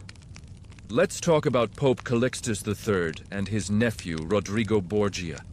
Rodrigo rose fast, very fast, elevated to cardinal at 25, appointed vice-chancellor of the church, showered with lands, titles, and influence.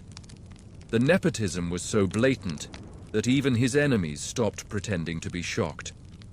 Rodrigo would later become Pope Alexander VI, one of the most infamous popes in history. Under him, nepotism became art.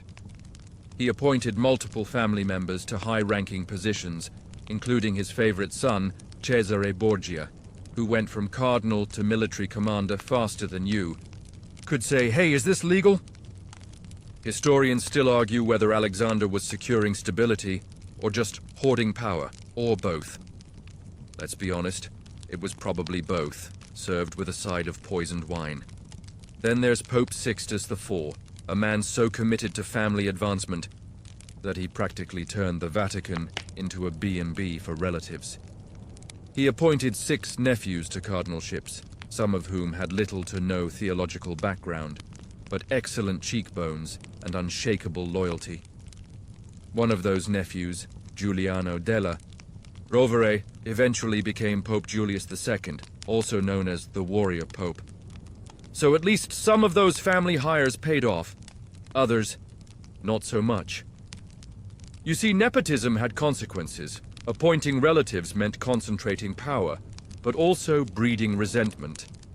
Non-family cardinals felt sidelined, regional clergy bristled, and foreign kings saw the curia as a glorified family.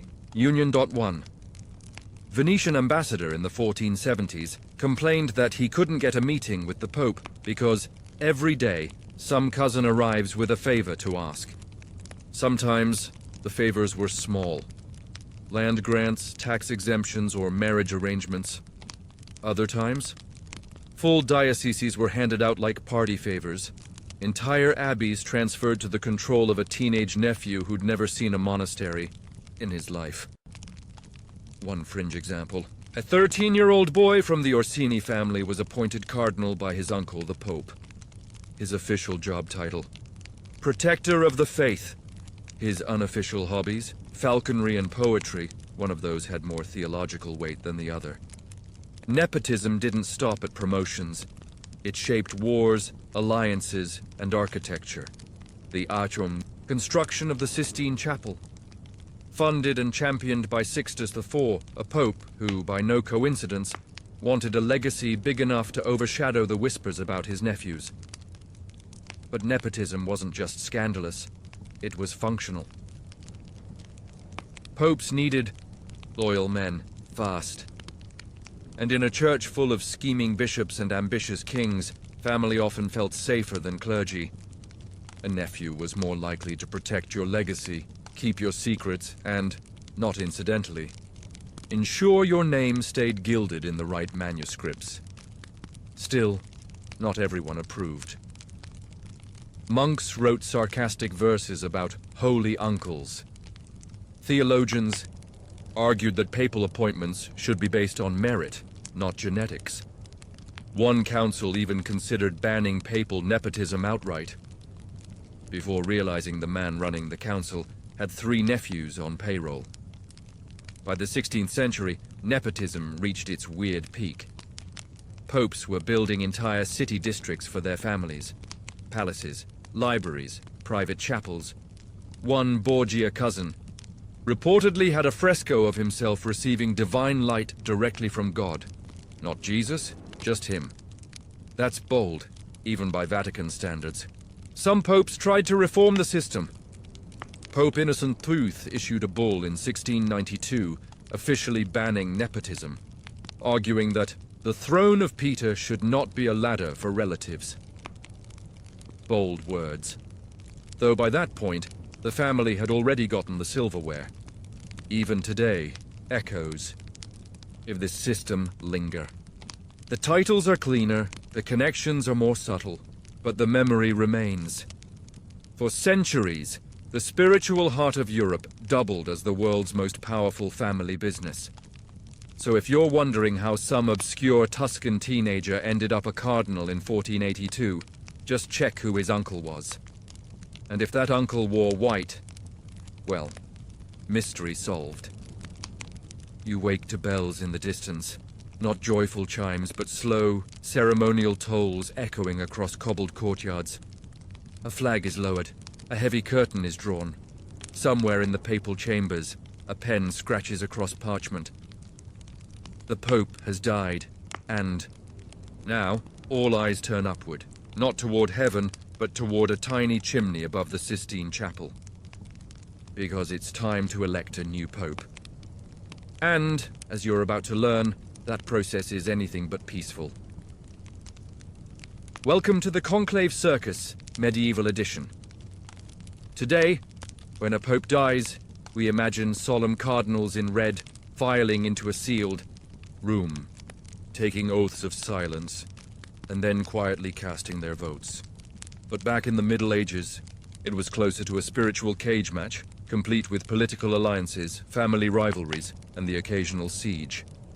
Yes, literal siege. Let's start with the word itself. Conclave comes from conclave, with a key.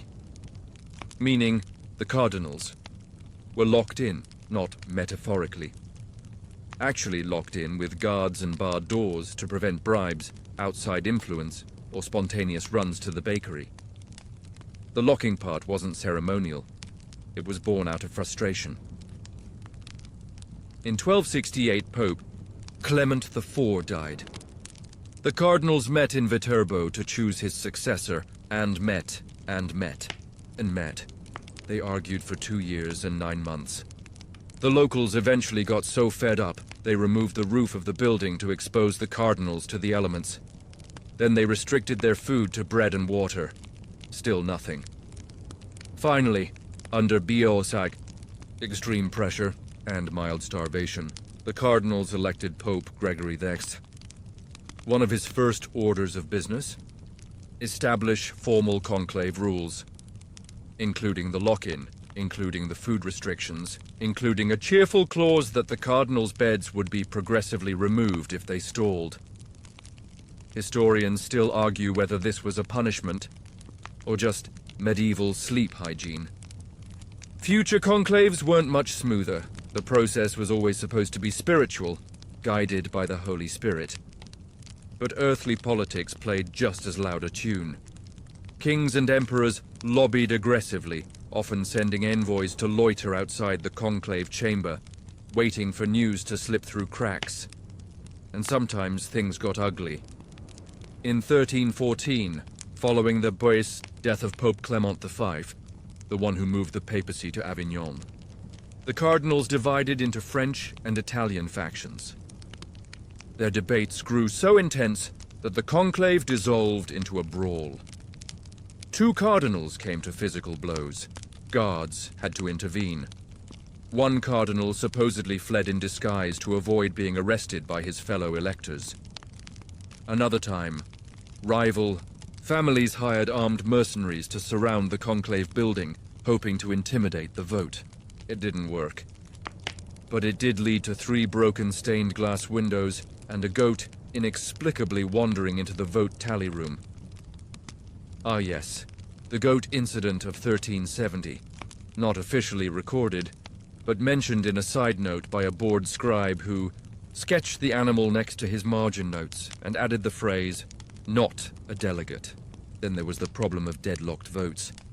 Conclaves required a 2/3 majority, which meant one determined faction could block every candidate. Weeks turned into months. The faithful waited. Merchants paused trade. Priests stopped promotions. Everyone held their breath.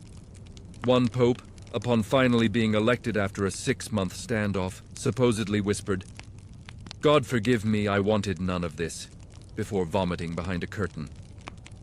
Again, unverified. But the curtain did need replacing, and once elected, the new pope didn't always emerge smiling. There were no orientation packets, no congratulatory gift baskets, just immediate expectation, endless pressure, and the eyes of Europe watching your first move. That's why the Room of Tears existed, remember from earlier? A small chamber adjacent to the conclave room, filled with papal vestments in 3 sizes.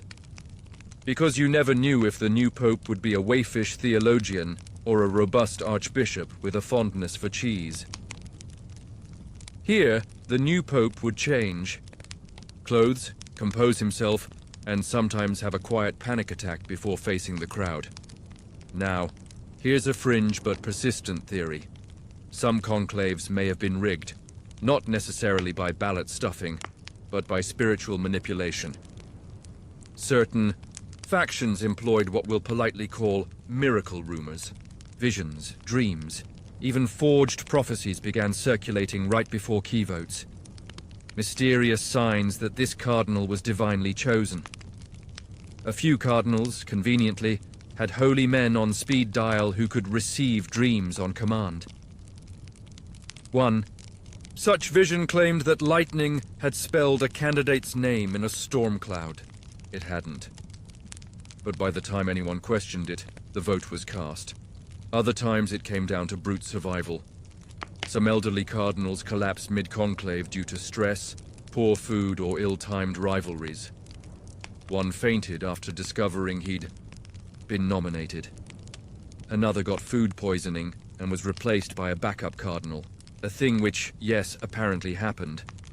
The conclave didn't end with a white puff of smoke in those days. That system didn't become standard until centuries later. Instead, the church would announce the name publicly, and bells would ring. In smaller towns, someone would shout from a balcony. In Rome, the news would ripple outward in gasps and processions. And so, the church moved forward, one conclave at a time, one tense vote after another, each decision shaped by spirit, intrigue, and the occasional goat. So when you picture the noble tradition of electing a pope, remember this. At its heart, it's always been human. Messy, flawed, hopeful, and weirdly theatrical. Just like the people who cast the votes. The incense hangs thick tonight. You stand near the altar of a grand cathedral, its spires invisible in the fog, its windows glowing faintly like watchful eyes. A choir murmurs in Latin somewhere behind you, their voices somber, slow, and just.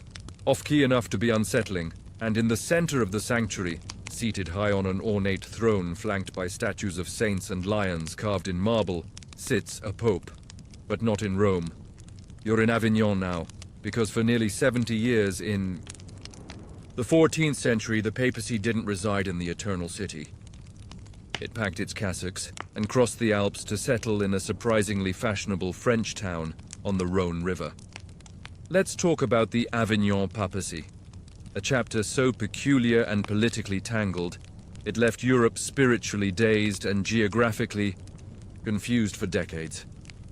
It starts in 1309, after Pope Clement V, French-born, politically cautious, and deeply uncomfortable with Rome's chaos, decided the Holy See would be safer in Avignon. Rome, after all, was a swampy mess of feuding families, crumbling aqueducts, and stab-happy mobs. Clement wasn't wrong. At the time, the Colonna and Orsini families were practically holding knife fights in the Basilica aisles. The Roman streets ran with sewage and ambition in equal measure. There were fires, there were riots, there were actual wolves roaming near the ruins of the Forum. So yes, Avignon was calmer, but it was also France. And that changed everything. For the next 7 popes, all French, the papacy remained in Avignon, cocooned in a luxurious palace, surrounded by cardinals who increasingly resembled well-fed dukes. The Palais des Papes became a symbol not of humble piety, but of royal splendor. Walls fortified like a castle, banquet halls stretching for leagues, wine cellars stocked with the envy of Bordeaux. Historians still argue whether Avignon was a pragmatic retreat or a power grab. Supporters called it a necessary exile. Critics called it Babylonian captivity, suggesting that the popes were prisoners of the French crown, like spiritual hostages behind velvet curtains. And honestly, it wasn't far off. French kings gained immense influence. Cardinals were overwhelmingly French. Papal decisions increasingly aligned with French political aims. One cardinal reportedly said, "It is better to pray beneath French stars than to bleed beneath Roman swords."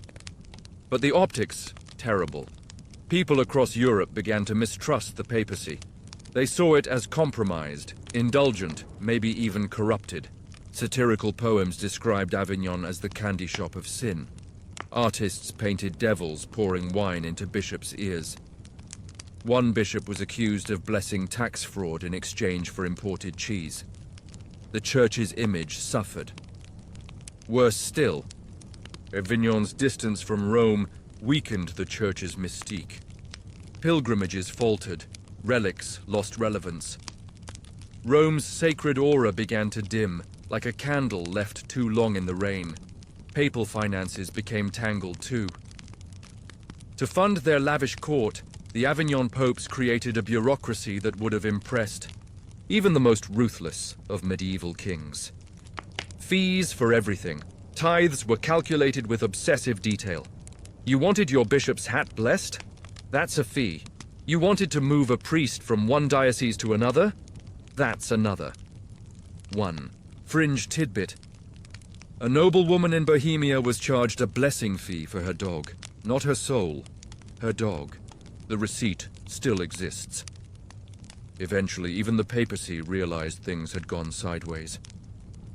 By the late 1300s, pressure mounted for a return to Rome. Saints began receiving divine visions, instructing the Pope to return. One of them, the formidable Catherine of Siena, wrote scorching letters telling Pope Gregory the Fiend to stop cowering in comfort and come back to the city of martyrs. Gregory relented. In 1377, the papacy returned to Rome. Cue celebrations, bells, processions, awkward unpacking. But that wasn't the end. Not even close. Because when Gregory the Fiend died shortly after the move, the cardinals, split between pro-Rome and pro-France, couldn't agree on a successor. So they elected an Italian, then immediately regretted it, so the French cardinals elected another pope. In Avignon. And just like that, Europe had 2 popes. 2 papal courts. 2 sets of bulls, indulgences and excommunications. This was the beginning of the Western Schism.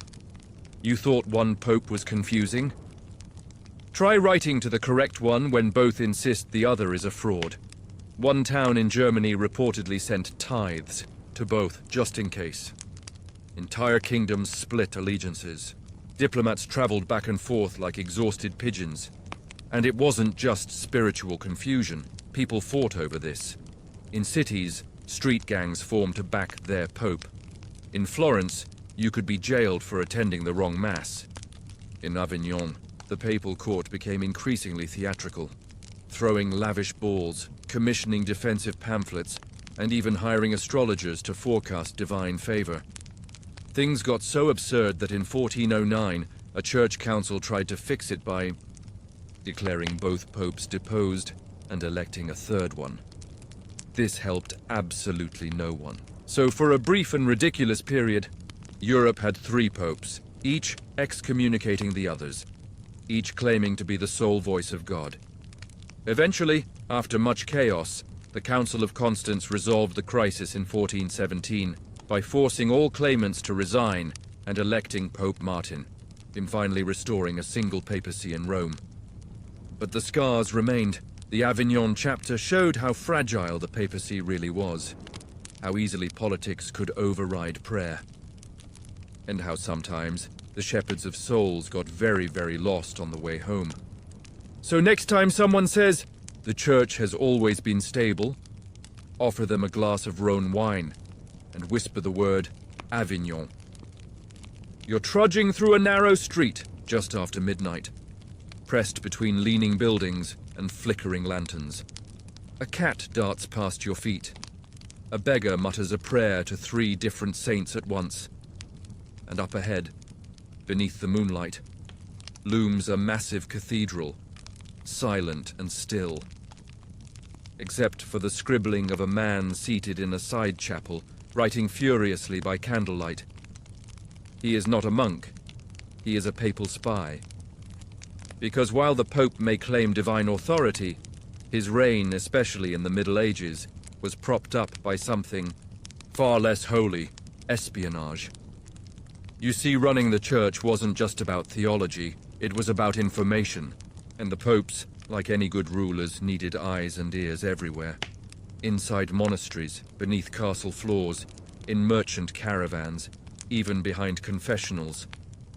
And those ears often came attached to robed men who prayed by day and listened by night. We begin in the 12th century, when Pope Innocent III, a spiritual juggernaut, realized that knowledge was power.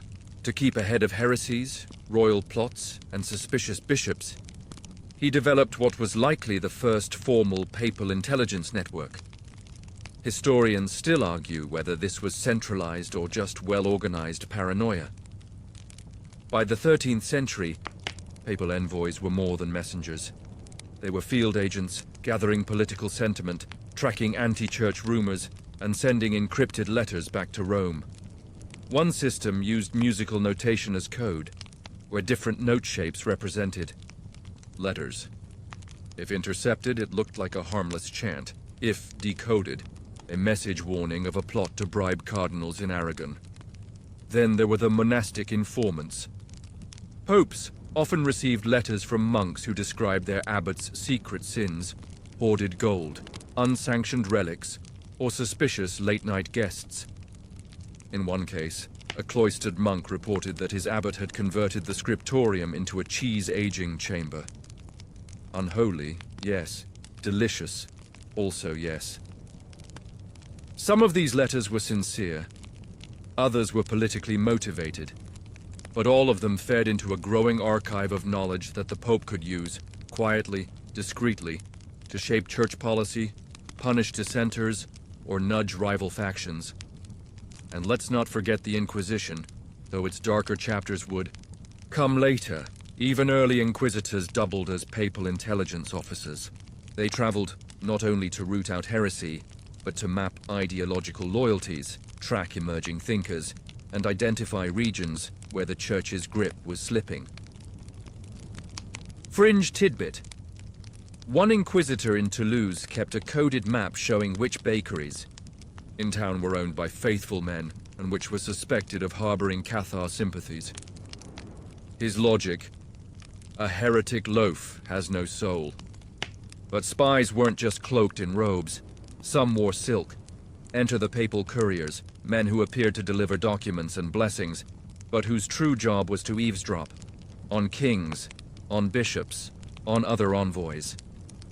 These couriers attended royal weddings, feasts, and funerals, not just to offer prayers, but to observe which nobles whispered together, which gifts were exchanged, and which alliances looked too cozy. Their reports were folded inside double-sealed letters, some written in lemon juice or sandwiched between pages of fake scripture. One courier was caught with a scroll hidden in a hollowed-out crucifix, which he claimed was an unfortunate devotional accident. Even cardinals spied on each other. The College of Cardinals was rife with factions. Italian versus French, reformers versus traditionalists, supporters of one theological camp or another. So popes often planted informants, loyal men who reported back on whispered plans, secret conclave alliances, or suspicious visitors. One papal diary, dated 1321, records a cardinal being relocated after secretly meeting with a Hungarian envoy 3 times in 1 week. His punishment, assigned to a remote abbey in Iceland, which, yes, had 0 cardinals and almost no daylight. Then there's the realm of psychological espionage. Popes didn't just want to know what people said. They wanted to know what they thought, so they employed confessors and theologians to interrogate public mood. Not with torture or threats, but with sermons, discussions, and subtle tests of doctrine. In some towns, traveling preachers would float fringe theological ideas just to see who agreed. The listeners were noted, sometimes praised, sometimes watched. It wasn't all shadows and sin. This information helped popes respond to actual threats, wars, schisms, rogue bishops with armies, but it also helped them maintain control, soft power through whispered truths. And in times of crisis, the network kicked into high gear. During the Avignon Schism, both sides deployed spies. Cardinals were bribed for information. Secret letters crossed borders in hollowed-out books. One supposed miracle of spontaneous bleeding bread turned out to be a planted hoax meant to sway the faithful toward a particular pope. Still, not all papal spies were loyal. Some turned. Some lied. One double agent managed to serve both popes during the Western Schism, collecting gold from both and feeding each side just enough to stay interested. When he died, his will included the phrase, "I never knew which one was real, so I served both just in case." Honestly, practical. By the late Middle Ages, the papacy's information game was legendary. Even kings envied it. A German prince once said, "The Pope has ears in the stone and eyes in the smoke," which either meant he respected the papal spy game or just drank too much incense. Today, we think of the Vatican as a place of prayer and policy. But for centuries, it was also a quiet intelligence empire, whispering its way across Europe, gathering secrets with the patience of saints and the precision of spy masters. So next time you walk into a church and see a statue looking just a little lifelike, just remember, the eyes of the church may still be watching. The fire crackles low tonight. You're seated in a shadowed library, its shelves stretching far above your head, filled with books bound in cracked leather and sealed with faded ribbons. The air smells of dust, old ink, and something faintly metallic. Somewhere, a bell tolls once, long and slow, but no one moves, because what you're about to read shouldn't exist. Welcome to the darker corners of papal writings. Those documents not meant for sermons or canon law, but for control, confusion, and the occasional strategic whisper. Tonight, we explore the world of forged bulls, secret decrees, and papal hoaxes. Let's begin with the most infamous of them all, the donation of Constantine. For centuries, this document was held up as proof that the first Christian emperor, Constantine the Great, had ceded authority over Rome, and indeed all of the Western Empire, to the Pope. It was grand. It was powerful. It was fake, utterly, gloriously forged. Written likely in the 8th century, it claimed Constantine gave Pope Sylvester the Fount the right to rule the Western Roman Empire as a divine favor for curing him of leprosy. Spoiler: there is no solid evidence Constantine ever had leprosy, or that Sylvester wielded any civil power. But the Church leaned hard into the document. It was cited in debates, displayed in ceremonies, and invoked to justify papal supremacy, especially during awkward meetings with emperors. Historians still argue whether the Church knew it was fake from the start. But by the 15th century, a scholar named Lorenzo Valla blew the whistle. He analyzed the Latin and called it out as a forgery. The writing style, the vocabulary, the syntax, it didn't match Constantine's era.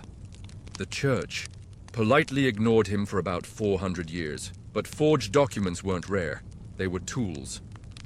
When popes needed to claim a relic, justify a land grab, or silence a rival, a well-placed papal bull, sometimes entirely real, sometimes suspiciously convenient, could do the trick. One particularly quirky case involved a papal bull declaring that beavers counted as fish for Lent. Why?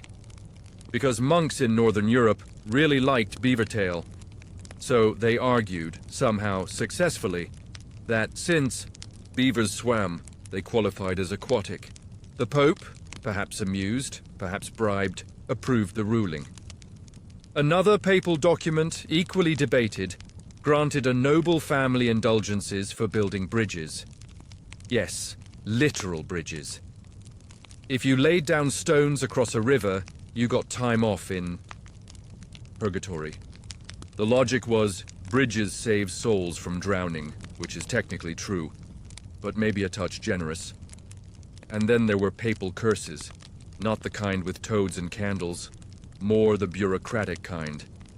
In moments of political rage, a pope might issue an excommunication so biting it reads like something out of a breakup letter. Phrases like, "May he be cast out with the devil and Judas, and may his bones never rest," weren't just poetic. They were weaponized language. But some bulls were so specific, they raise modern eyebrows. One papal decree from the 9th century condemned the wearing of shoes shaped like animal faces among clergy. Another banned juggling monks. One forbade cardinals from keeping lapdogs in official meetings after an incident where a small spaniel urinated on a sacred text. Of course, not all strange documents were papal in origin. Some were forged by others to manipulate the Church itself. A popular scheme in medieval Europe involved producing fake letters from the Pope, conveniently affirming local rights, property claims, or clerical promotions. Some were crude, others were genius-level forgery. One monastery in France produced a letter from Pope Honorius, which not only granted them tax exemption but also requested a yearly cheese delivery for the sustenance of the Holy Father. It worked. For 17 years, the papacy fought back by developing authentication codes, watermarks, signature patterns, wax seal designs. One pope even had a secret sigil, only visible under firelight. Like medieval spycraft, but papal. Still, hoaxes slipped through. There's a fringe legend, unproven but persistent, of a bull written by a drunk scribe who misread forgiveness as forgetfulness and ended up offering indulgences to anyone who simply forgot their sins. Needless to say, it was quietly destroyed, or so the story claims. And what about the documents that disappeared? Church law speaks of vanished bulls, burned in coups, stolen during wars, or locked away in vaults. Some believe there are entire papal writings we've never seen. Scripts exploring rejected doctrines, hidden gospels, or politically inconvenient truths. One tantalizing case. A rumored letter from a 13th century pope discussing the possibility of other worlds, as in celestial bodies populated by beings not born of Adam. It's never been found. But a 17th century Vatican inventory makes an oblique reference to speculum caeli, heretical, sealed. Is it real? Unknown. But even now, the Vatican's secret archives remain partially closed to scholars. Not out of malice, mostly out of logistics. Thousands of documents, hundreds of languages, some so fragile they disintegrate under breath. What we do know is this. For centuries, the pen was mightier than the sword, but only if the pen was dipped in papal ink. And whether forged, fumbled, or fiercely real, those documents shaped the map of Europe, the faith of millions, and the bedtime reading of very confused scribes. So tonight, as you drift off, picture a monk holding a candle, squinting at a page that claims the moon grants indulgences to left-handed priests. And he thinks, better copy too, just in case. You're seated now at a long wooden table, the candlelight low and flickering, throwing odd shadows across silver goblets, crusts of ancient bread, and faces lined with too much knowing. The meal is silent, except for the cough and the slow scraping of a spoon against a bowl. You're dining with the curia, and no one here trusts each other, because tonight we're stepping into the backroom politics of the medieval papal court. Not the public pomp of processions, not the thunderous declarations from balconies, but the whispers, bribes, and sideways glances that held the real reins of power. Let's begin with the papal curia, a term that sounds elegant, even sacred. But functionally, it was the Pope's personal administration, part Vatican bureaucracy, part royal court, part survivalist reality show. Cardinals didn't just pray, they plotted. Behind the incense and hymns, there were factions. French cardinals, Italian cardinals, reformists, loyalists, schemers who dressed in silk and quoted scripture while sliding coins under the table. Historians still argue whether the 13th century papacy functioned more like a kingdom or a courtly mafia. The truth? Probably both. The College of Cardinals, the most powerful body beneath the Pope, often held more real influence than the pontiff himself. Because while the Pope may speak infallibly ex cathedra, in theory, in practice, he was boxed in by the need for alliances, loyalty, and uninterrupted wine shipments. Every major papal decision, appointments, bulls, crusade launches, was filtered through intense backroom negotiations. Will this bishop support our faction? Will this monastery tithe to our candidate? Will this land grant keep the French quiet for another month? And if that didn't work, there were bribes.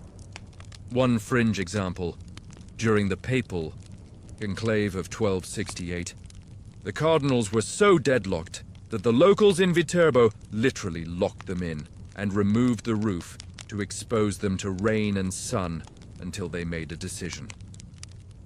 The result? A pope elected out of sheer dehydration. Another delightful tidbit. A particularly ambitious cardinal once sent truffle baskets to 6 other cardinals during Lent, covertly of course, with a note reading, "May your soul be as rich as this gift."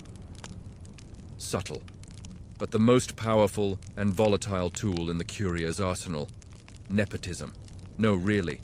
The term comes from the Latin nepos, meaning nephew, because popes would routinely appoint their nephews, often actual sons in disguise, to cardinalships, abbeys, and diplomatic posts.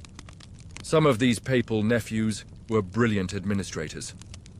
Others were flamboyant spenders, notorious for wearing ermine capes and commissioning frescoes of themselves fighting dragons. Looking at you, Cardinal Pietro Riario. Nepotism became so expected that at one point, the phrase papal blessing became shorthand for family promotion. Even spiritual decisions weren't safe. Debates over sainthood, influenced by which cardinal's cousin was being considered. Heresy trials, carefully calibrated not to upset certain political families, land grants, sometimes inspired by the Holy Spirit, but more often suggested by someone's uncle at dinner.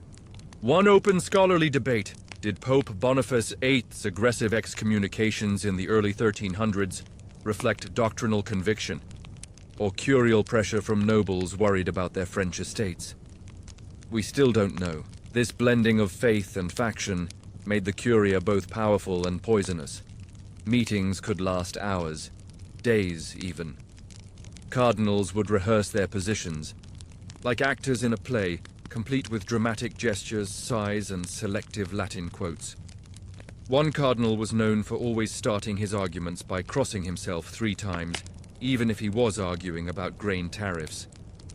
And yet, amid all the scheming, some reforms did emerge. There were curial clerks who quietly standardized canon law. A few brave voices who pushed for transparency, better record-keeping, even early forms of auditing. One Monsignor suggested a rotation system to prevent lifetime cardinalships. He was politely reassigned to an abbey on a cliff. Still, the Whigs.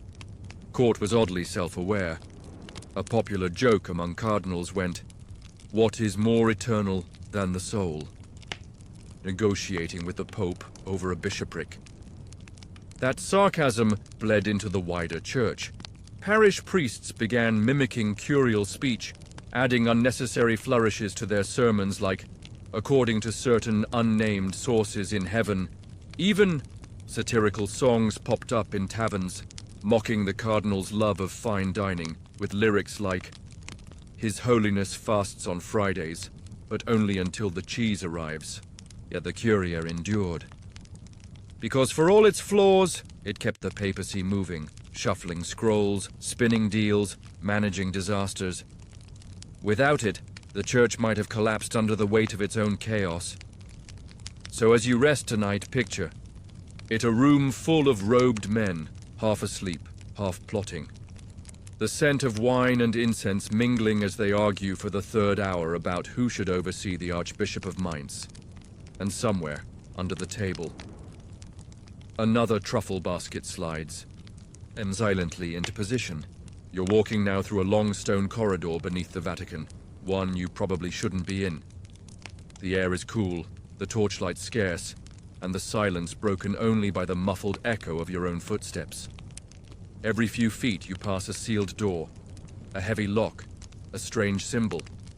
And somewhere behind one of these walls lies a truth whispered only in legends.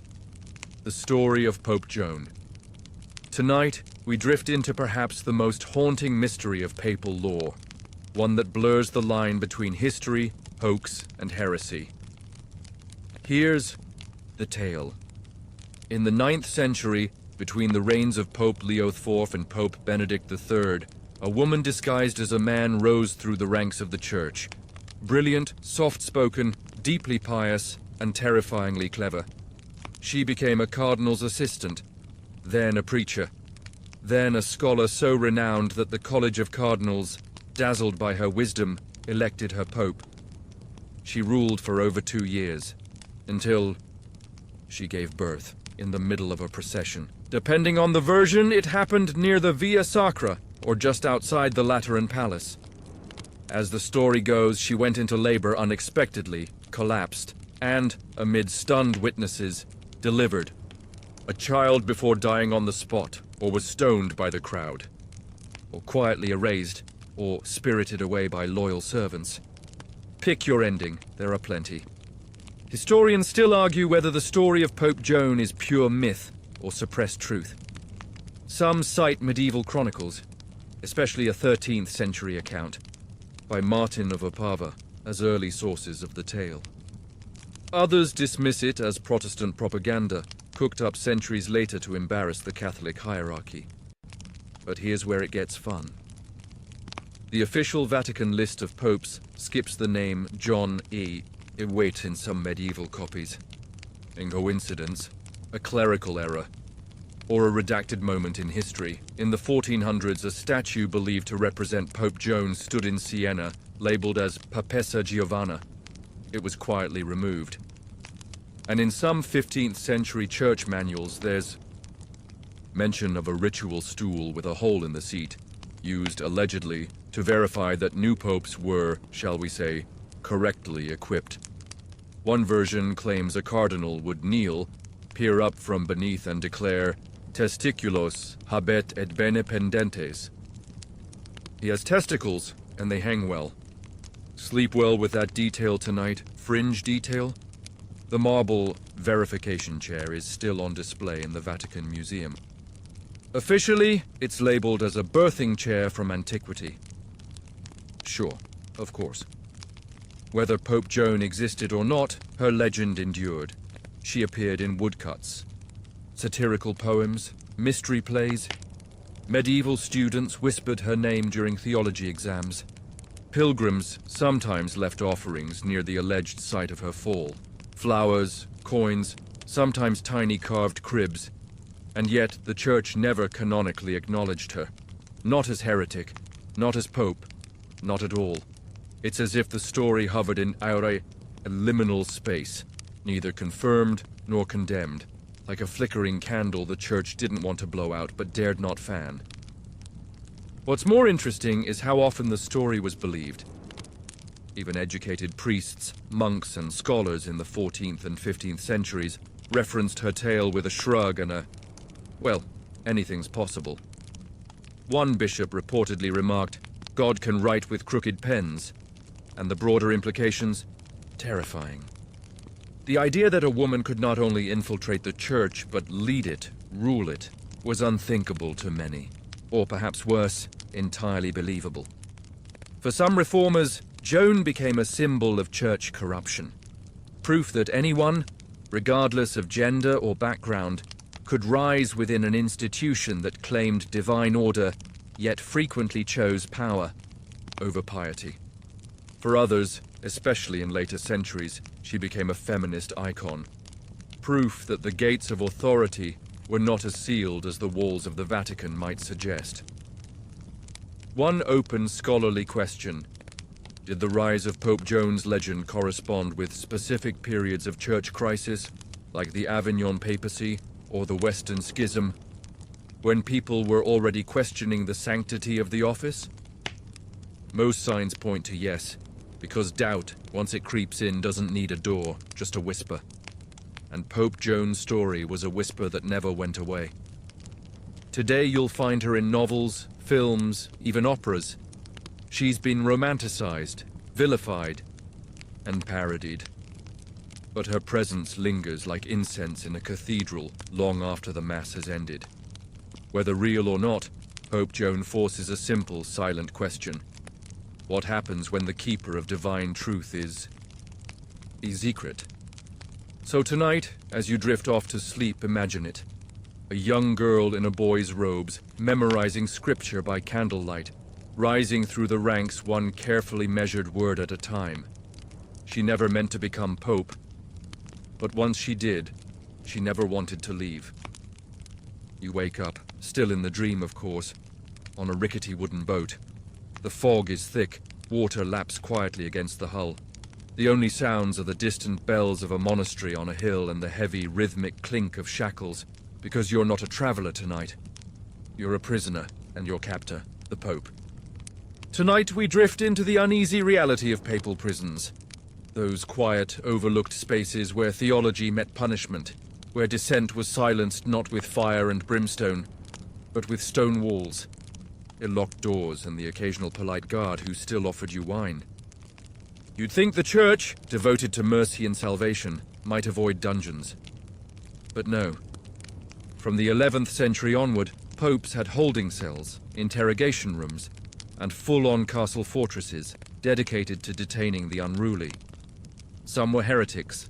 Some were bishops who got a little too rich too fast. Some were other popes. Let's begin with Castel Sant'Angelo, Rome's looming fortress beside the Tiber. Originally built as a mausoleum for Emperor Hadrian, it eventually became a papal stronghold, a treasure vault, and yes, a prison. Its walls were thick, its stairwells narrow, and at the very top, in a small stone cell, sat more than a few political prisoners. Bishops who questioned too boldly, nobles who defied papal taxes, and once, a French poet who insulted the wrong cardinal in rhyme. His sentence was commuted after composing an apology. In better rhyme. Pope Boniface VIII, yes, him again, was known for personally overseeing arrests, even approving the quiet removal of outspoken friars. One case involved a Franciscan who dared preach about Christ's poverty while criticizing the church's wealth. He was sent to a secluded monastery where, curiously, no letters were allowed to be written or received. Fringe fact: one papal prison in Avignon had cells lined with goose feathers. It sounds soft until you realize they were meant to muffle screams. Then there's the tale of Girolamo Savonarola, the fiery Dominican friar of Florence, who preached hellfire against corruption and decadence, especially among cardinals. For a while he was tolerated, then he became too popular, too loud. He ended up excommunicated by Pope Alexander VI, Borgia, of course, arrested, tortured, and executed in 1498. But before that, he was held in a papal cell, and he wrote prayers, letters, fragments of confession. One survived, and it ends simply: "My body shall burn, but the words will not." Historians still argue whether papal prisons were used more for justice or politics. Probably both. Take anti-Pope Benedict XIII, for instance. During the Western Schism, he refused to step down even when the Church tried to unify under a single pope. So what do you do with a pope who won't quit? You isolate him.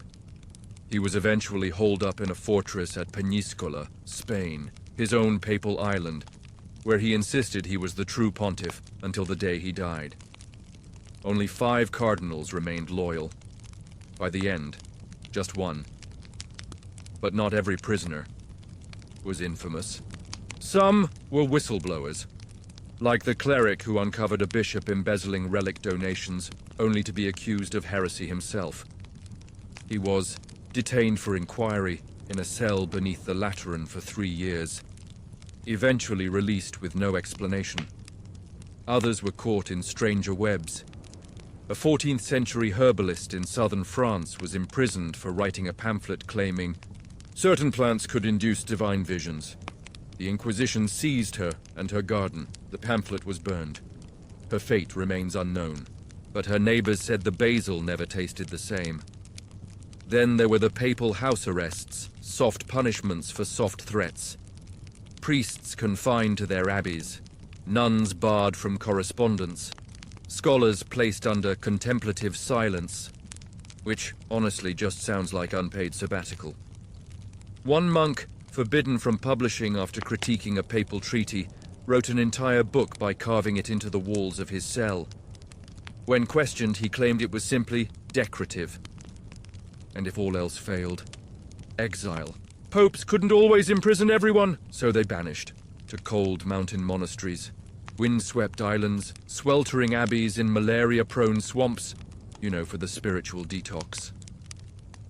One rebellious bishop was sent to the Orkneys, another to a goat farm in Sardinia. They rarely returned.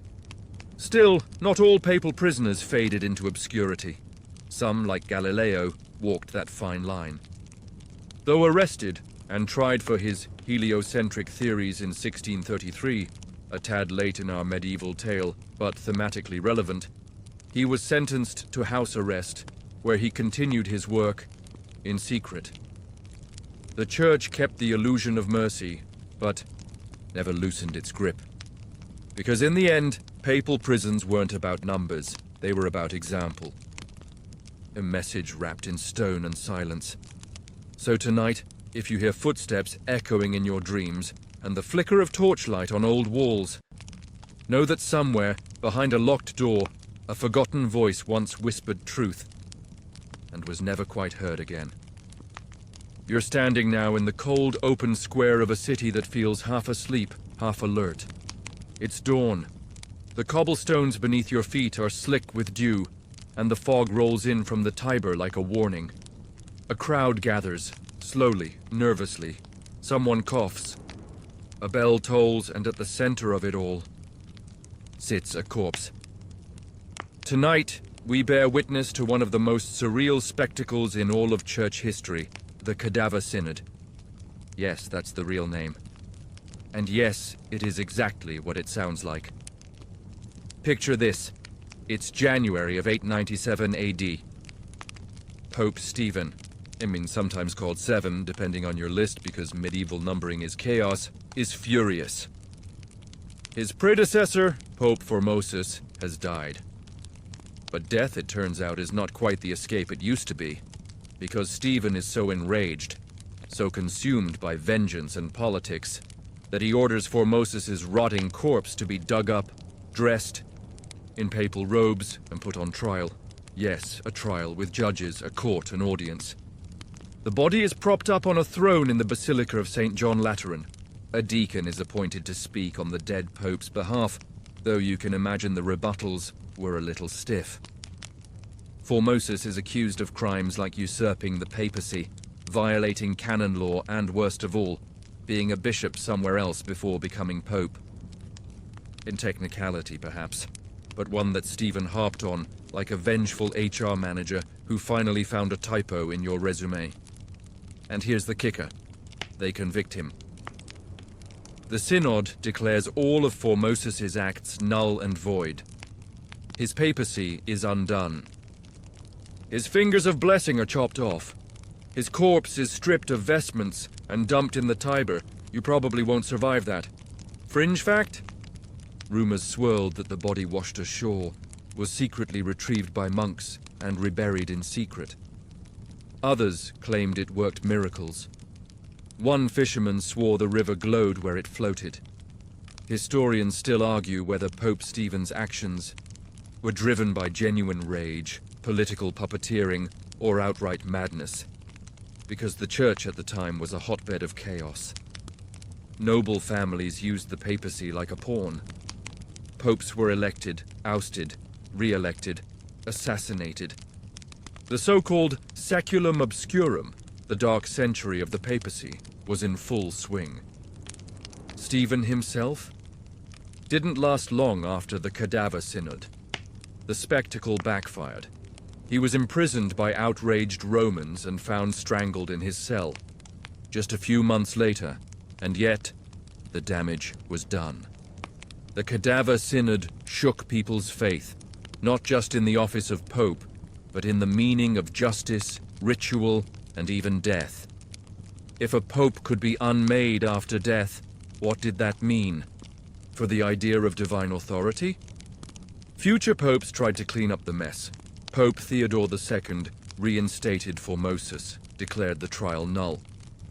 Pope John IX convened multiple synods to condemn the whole thing and banned posthumous trials altogether. But like all good chaos, it left ripples.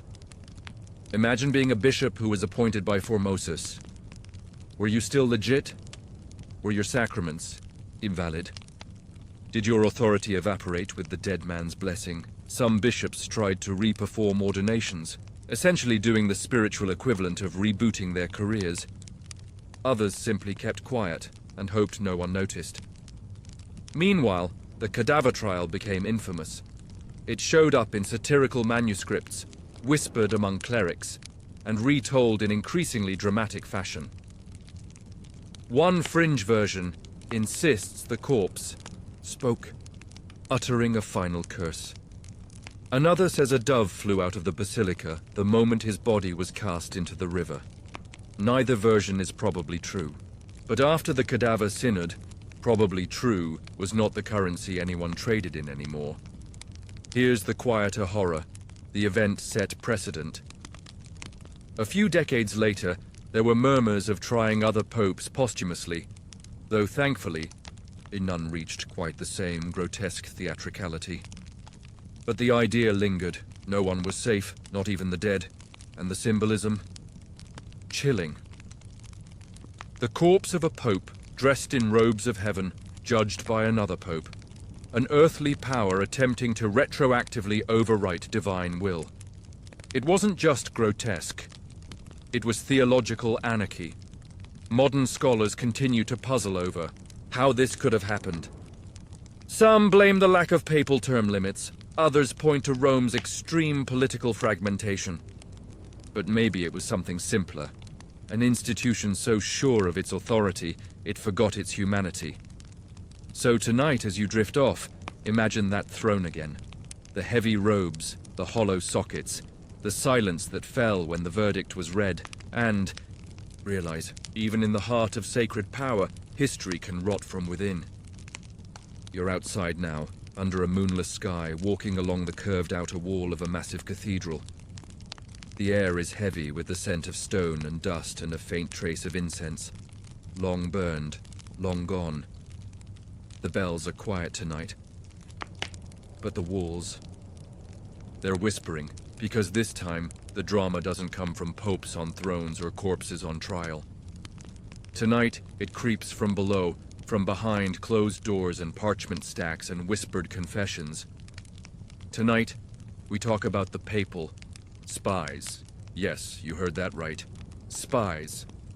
Because for all its rituals and reverence, the medieval church was not above a little surveillance, especially when the papacy felt threatened from within. Let's rewind to the 12th and 13th centuries.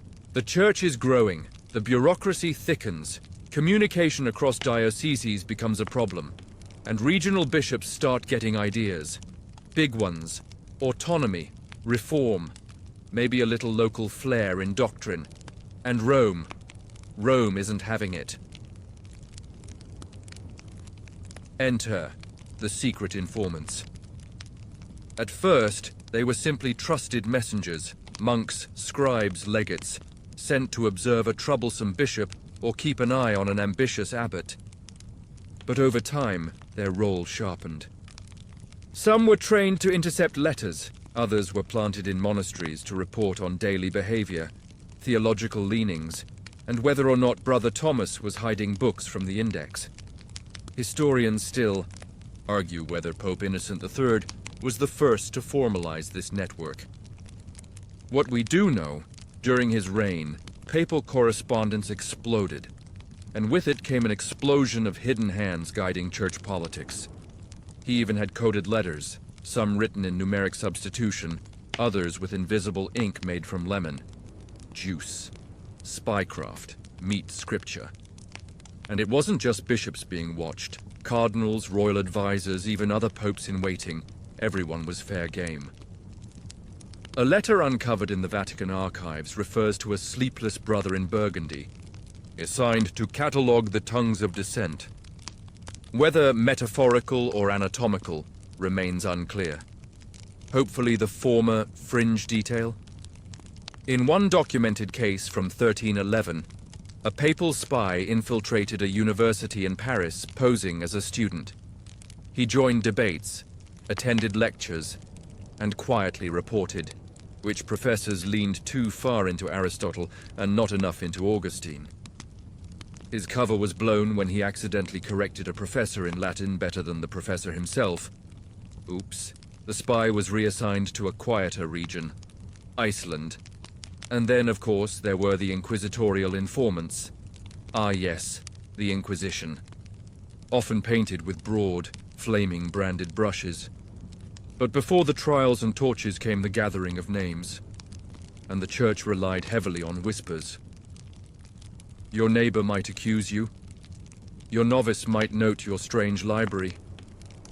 A passing friar might report that you skipped Mass 3 times in a row and asked suspiciously specific questions about predestination. The result? People became very, very quiet. Some cities developed coded ways to communicate church critique. In Florence, a certain hand gesture meant, "Watch your mouth." In Cologne, tailors would stitch messages of dissent into cuffs or linings. One surviving monk's robe has embroidered Greek letters that spell out, "Saints don't wear gold." Subtle, but spying wasn't always about heresy. Sometimes it was about money. Rome needed taxes, donations, land rents. And when a bishop claimed poverty but conveniently commissioned a gold-plated altar, a papal auditor might just happen to visit. And if the bishop didn't cooperate, that auditor might be followed by another, less official, more inquisitive. These spies sometimes reported miracles too, especially the fake ones. One papal report from 1292 describes a weeping statue in rural France. Locals were flocking to it, leaving coins and notes. a monk was dispatched. He discovered a clever system of damp moss and internal wax channels. The tears were artificially produced. The monk took notes, confiscated the idol, and the local abbot suddenly retired. Historians love to debate whether this web of surveillance helped unify the church or merely made it more paranoid. Probably both. One curious side effect, the rise of self-censorship in letters. Bishops began writing in intentionally vague language. Phrases like, "the wind troubles the cloister," or "our brother's spirit tugs toward novelty," appear frequently, code for, "we've got a rebel in the ranks." Some even began using numerology in their reports, disguising names as sums. For example, Brother 43 might refer to the 43rd name in a local monastery roll. It all sounds absurdly cryptic now, but back then, it was the price of safety, because the consequences of being exposed could range from quiet reassignment to exile, or worse. One friar who smuggled reformist writings to Bohemia was caught, defrocked, and ordered to copy the Psalms by hand once per year for the rest of his life. He managed 9 before his eyesight failed. Yet not all spies were villains. Some uncovered real abuses: land theft, mistreatment of peasants, misuse of indulgence money. A few even protected would-be victims of church power by carefully crafting misleading reports that led papal investigators away from the innocent and toward the corrupt. One open scholarly debate: did these rogue informants help soften the blow of the Inquisition in certain regions? A few surviving letters suggest yes, but the evidence is shadowy. Fittingly. So tonight, as you lie back and drift off, imagine this: a parchment in your hand, a candle flickering low, and the slow scratch of ink as you write your thoughts, always wondering if someone somewhere is reading over your shoulder. Because even in a world of cloisters and choir songs, someone's always listening. It's morning now, or something like it. You're in a smoky Roman kitchen, stirring a pot of something thick and vaguely questionable. A nun passes behind you carrying a tray of loaves. A bishop sneezes. Somewhere nearby, a goat bleats with troubling volume. Congratulations. You've been reassigned to a medieval papal household. No, not the Grand Council chambers or majestic basilicas tonight. We're going to the back rooms, the mess halls, the bedrooms, the strange, smelly places where popes actually lived. Because for all their power and robes and golden rings, medieval popes still had to eat, sleep, bathe occasionally, and awkwardly make small talk with the help. And this is where things get weird. Papal households were not just made of monks and holy men. They included cooks, gardeners, scribes, taster boys, confessors, stable boys, and yes, astrologers. Some of them even doubled up. Imagine being both a stable boy and the guy who interprets Saturn's mood swings. Rough gig, and despite the holiness of the setting, the politics never stopped. The Pope's steward often wielded massive informal power. Why? Because he controlled who had access to the papal table. If you wanted influence, you needed FaceTime. And FaceTime started with wine. Meals weren't always lavish. Some popes insisted on simplicity: porridge, bread, olive oil, and fish. Others did not. Pope Martin IV allegedly had an unhealthy obsession with eels. He even died shortly after consuming a surfeit of lampreys. Historians still debate whether it was gluttony, poisoning, or karma. One papal household account from 1290 includes purchases for 40 barrels of wine, 200 candles, a small tiger, intui, and 3 pairs of embroidered slippers in divine blue fringe. Detail? Some popes employed official jesters. Their job was not just comedy, but also commentary. They were allowed to speak uncomfortable truths, provided they did so while juggling or wearing bells.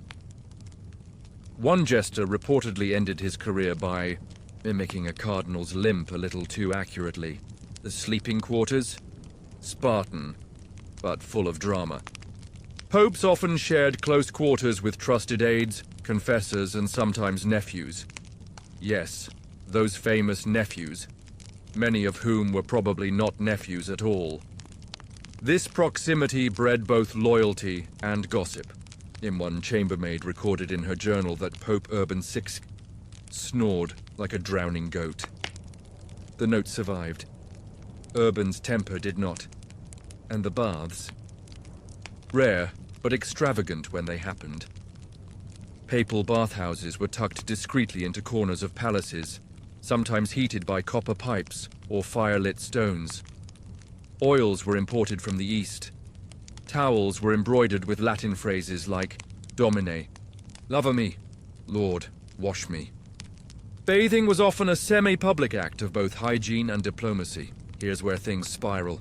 At least one pope, John XXIII, was rumored to have installed a mirror-lined chamber for meditative contemplation. Some believed it was to catch the light just right for scriptural reading. Others whispered that it was to spy on his household. The mirrors, sadly, are gone. But the rumors remain shiny. And then there's the issue of papal food tasters. A boy, often no older than 12, was tasked with sampling every bite the Pope might eat. If he keeled over, well, mass would be said, and a new taster would be found. One Pope, paranoid beyond reason, hired 3 tasters and rotated meals randomly. This same Pope reportedly had his own brother taste the wine just to be sure. Charming. Yet despite the suspicion, there was also incredible closeness. These servants weren't just background figures.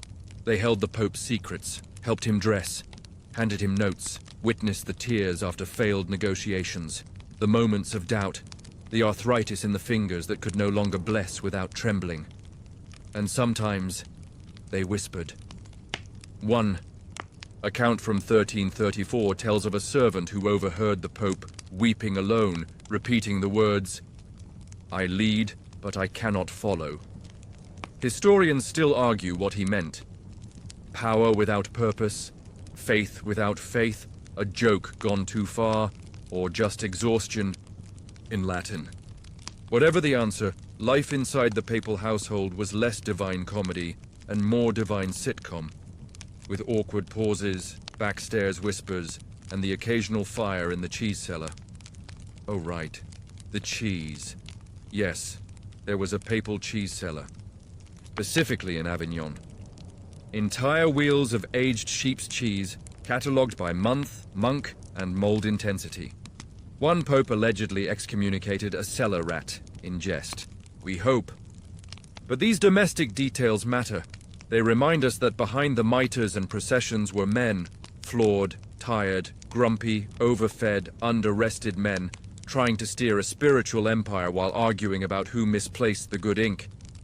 So, tonight, as you settle deeper into your blanket, imagine the gentle clatter of wooden bowls, the soft prayers of a kitchen maid at dawn, the quiet murmur of a pope muttering Latin blessings over burnt stew, and maybe, just maybe, the squeak of a rat who's about to be formally cursed. You're in the garden now. Not one of those grand Renaissance courtyards with fountains and orange trees, no, this one is simpler. Humble rows of rosemary and lavender line a gravel path, and tucked behind a crooked wall of ivy is an old wooden bench, sagging under the weight of centuries and contemplation, and sitting on that bench, you've wandered far, through trials and cathedrals and dead popes on trial, but this final stretch is quiet. Not peaceful exactly, more like the quiet after thunder. Because tonight, in our last moments together, we visit what the popes feared most. Doubt. Yes.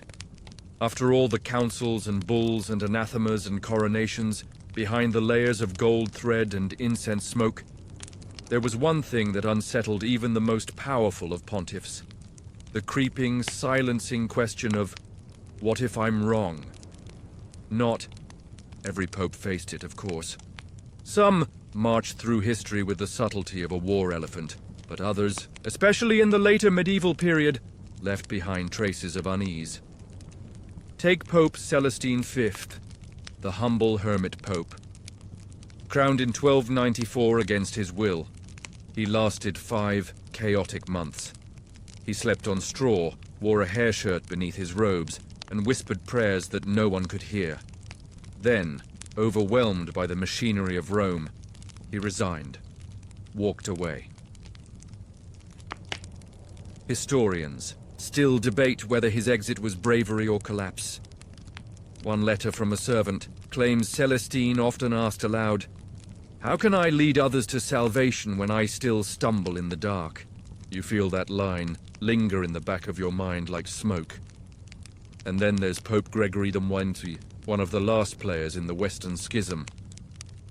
Faced with 3 rival claimants to the papacy and a fracturing Christendom, Gregory did the unthinkable. He stepped down for the sake of unity. No coups, no dramatic excommunications, just a quiet departure. And behind that decision? Almost certainly, doubt. Not in God, perhaps, but in systems, in men, in the ability to do more good than harm. We often imagine popes as immovable pillars, but they were human, prone to misgivings, second-guessing, and moments of devastating, in clarity fringe detail. A secret prayer book discovered in Avignon contains a marginal note, likely by a papal scribe, that reads, "Our Lord knows who wears the mitre, but only he knows who deserves it." Tonight, you might feel that in your, bones, in the waning centuries of the medieval papacy, these whispers grew louder. Reformists inside the church, scholars challenging doctrine, lay people asking why heaven always seemed to come with a price tag. And amid the tides of resistance and renewal, a few popes paused, not for show, not for sermons, just to think. 1. Tale tells of a pope, identity uncertain, date uncertain, who would sneak out at night to walk barefoot in the garden, muttering psalms to the wind and asking the moon, "Where did we go wrong?" The only source is a letter from a novice who claimed he saw this by accident while fetching water. But the image is haunting, isn't it? A pontiff, alone, asking questions no council could answer. That's the quiet chaos, less flashy than coups, less grotesque than cadaver trials, but deeper, more lasting. It echoes in every doubt a believer has ever felt. Every moment someone stood in a pew and wondered, is this still sacred or just tradition? And the truth is, both. Historians still argue whether these moments of papal vulnerability weakened the church or saved it from itself. Probably both. That's the answer to a lot of things in this story. So tonight, we end not with a bang, but with a breath. A last glance at the garden. A final rustle of vestments on stone. A whisper of incense that lingers, then fades. Because while the medieval papacy roared with power, plotted in marble halls, and wept in shadowed cells, it also paused, it doubted, and in that doubt, we might find something that feels oddly familiar, even sacred. And now, we slow everything down. The candle is almost out, the air is still. Whatever noise the day carried is far, far behind you now, like distant hooves fading on a dirt road. You're lying somewhere warm, somewhere soft. No stone halls, no trials, no whispers behind the altar.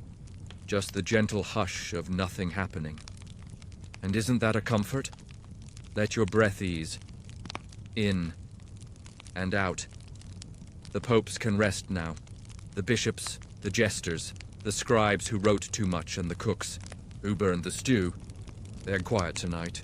No councils to convene, no edicts to declare, not even a sermon, just you. And silence. The moon, pale and slow, crosses the old sky. You imagine it lighting up the Vatican rooftops, brushing the ivy on abandoned abbeys, catching the gold edge of a forgotten chalice. All those stories, echoes now, faint but still lingering. And you carry them gently, without weight, like soft coins in a velvet pouch. Sleep takes its time, but it will find you. Because tonight you've wandered through centuries of chaos and crowns, betrayal and blessing, and you're still here. Breathing slower now, feeling the hush settle into your bones. You've earned your rest, so drift. Let the names and years melt, let the bells fade, and when morning comes, you'll remember only the warmth.